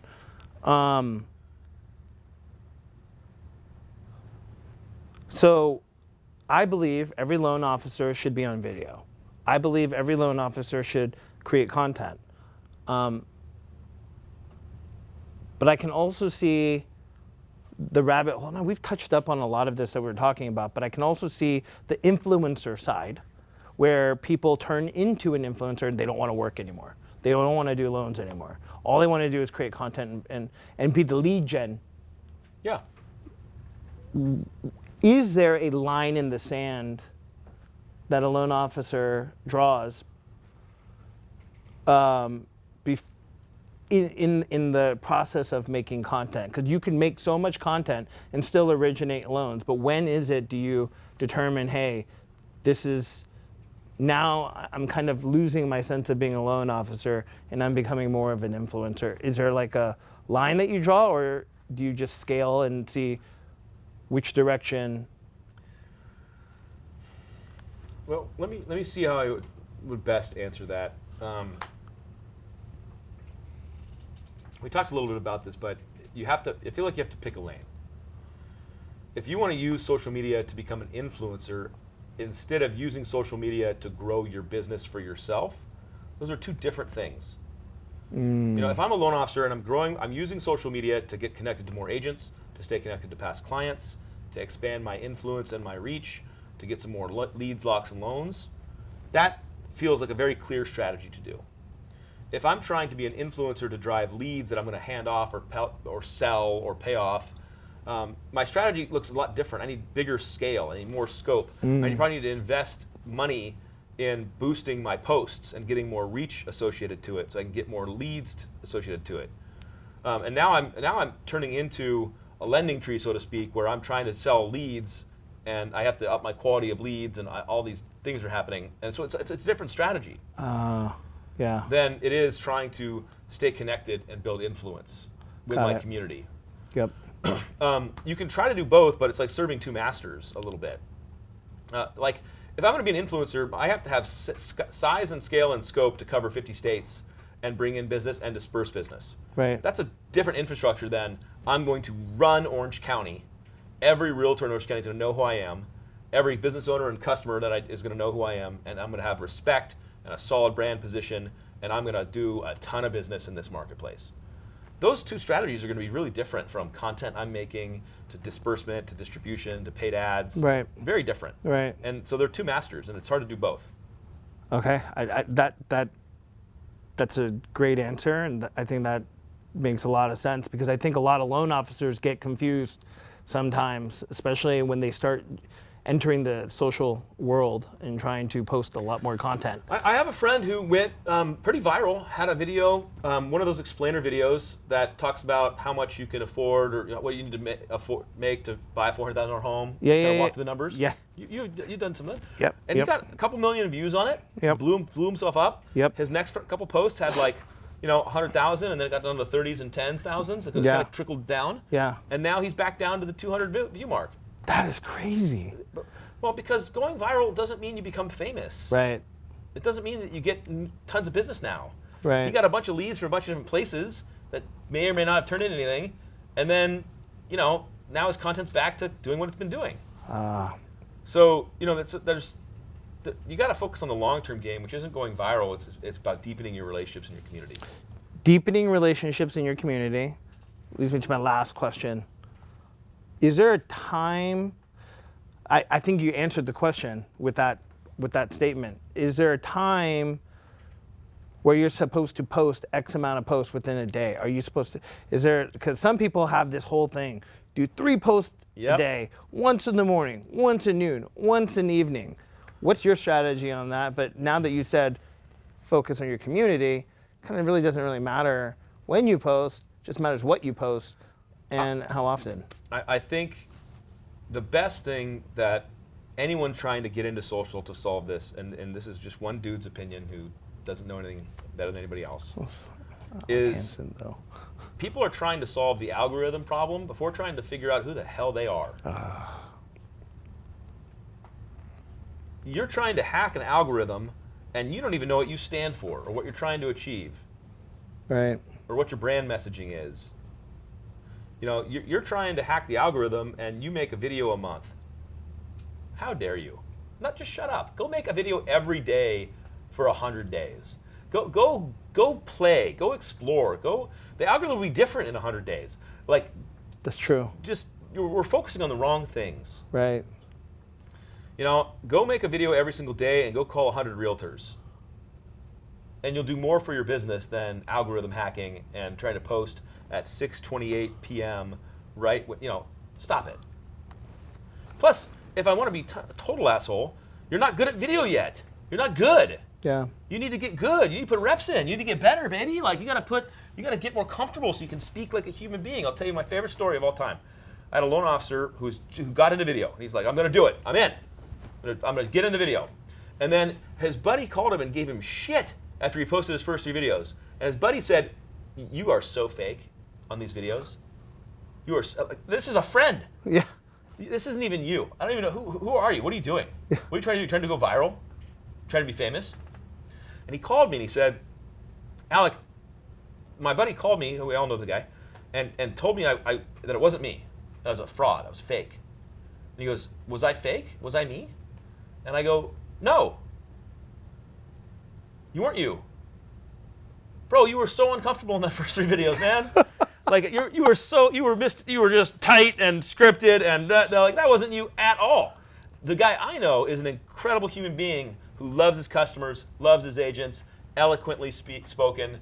Like that's who I know. Yeah. That's not you yet because you're not comfortable yet, man. Yeah. So don't listen to the asshole. Just keep getting comfortable. And Yeah. now the guy is a monster.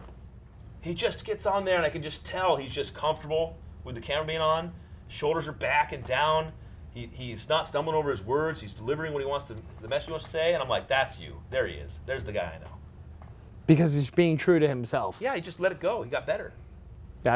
In full transparency, I've received some of those phone calls too from really close friends, of course, and I listen too. But yeah, no, I mean, I think those are all very valuable nuggets, right? I think in this journey of social media and marketing, I think social media is very important, and I think marketing and sending out the messages are very important, and I think we all get lost in finding out what type of information we want to share with others. And I think it's important to know who your audience is so that you can feed honest, authentic information to share that with others and help others achieve what the ultimate goal is, homeownership. Yep. So this is my encouragement to you, man, as you look through this day and eventually you rewatch this and try to take more notes again, try to get figure it out. Here's my encouragement. Everything in the world is made up. I made all this up. I saw other people who made it up. I tried things. I failed at things. Some things did good. Some things did good, and then they failed next time. You can't take all this so seriously. The only thing that matters is that your ability to put yourself out in a position of vulnerability where others can interact and see who you really are and share your thoughts and opinions to help and serve other people is going to drive your business more than any viral video or any strategy or any algorithm hacking out there. And so don't take it so seriously. Don't take yourself so seriously. Go to be intentional and in service of others. And then you'll find that as you're willing to put yourself into that position of vulnerability, which is on camera, sharing thoughts, trying to help people, that you'll attract the right community around you, meaning partners, customers, recruits. They're all going to want to be a part of that, the more honest and transparent and true you are to yourself. Because then you're going to help them become true to themselves. And then the cycle just continues, and then you'll have the tombstone at the end that says, loved by all. I remembered. So, for guys like you that have a huge heart, big passion, and get in your own way, that overthink sometimes, that overanalyze, that kind of get concerned about how other people might react, every day that you can shed a little of that off your back and just a little bit less of that and a little bit more of yourself, you'll just continue to have the career that you're proud of and serve the community you're able to serve and make the impact you want to make. That's such great advice. That is such great advice. That is such great fucking advice. Thank you, Alec. Thank you.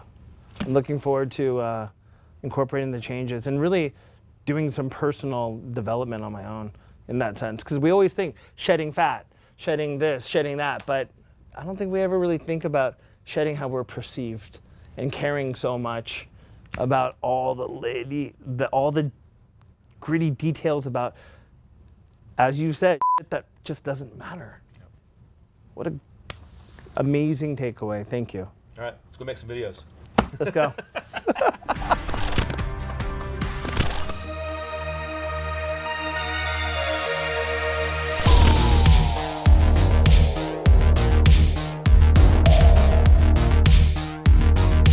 Loan officers, your POS is a POS, but it doesn't have to be that way. Want to learn how a seller can pay off your debt and purchase a home with zero out of pocket? Let me tell you a story, but they could not get their offer accepted. The point is, who you work with matters, so always check with a mortgage advisor. Don't have that mortgage advisor? Reach out, let me know.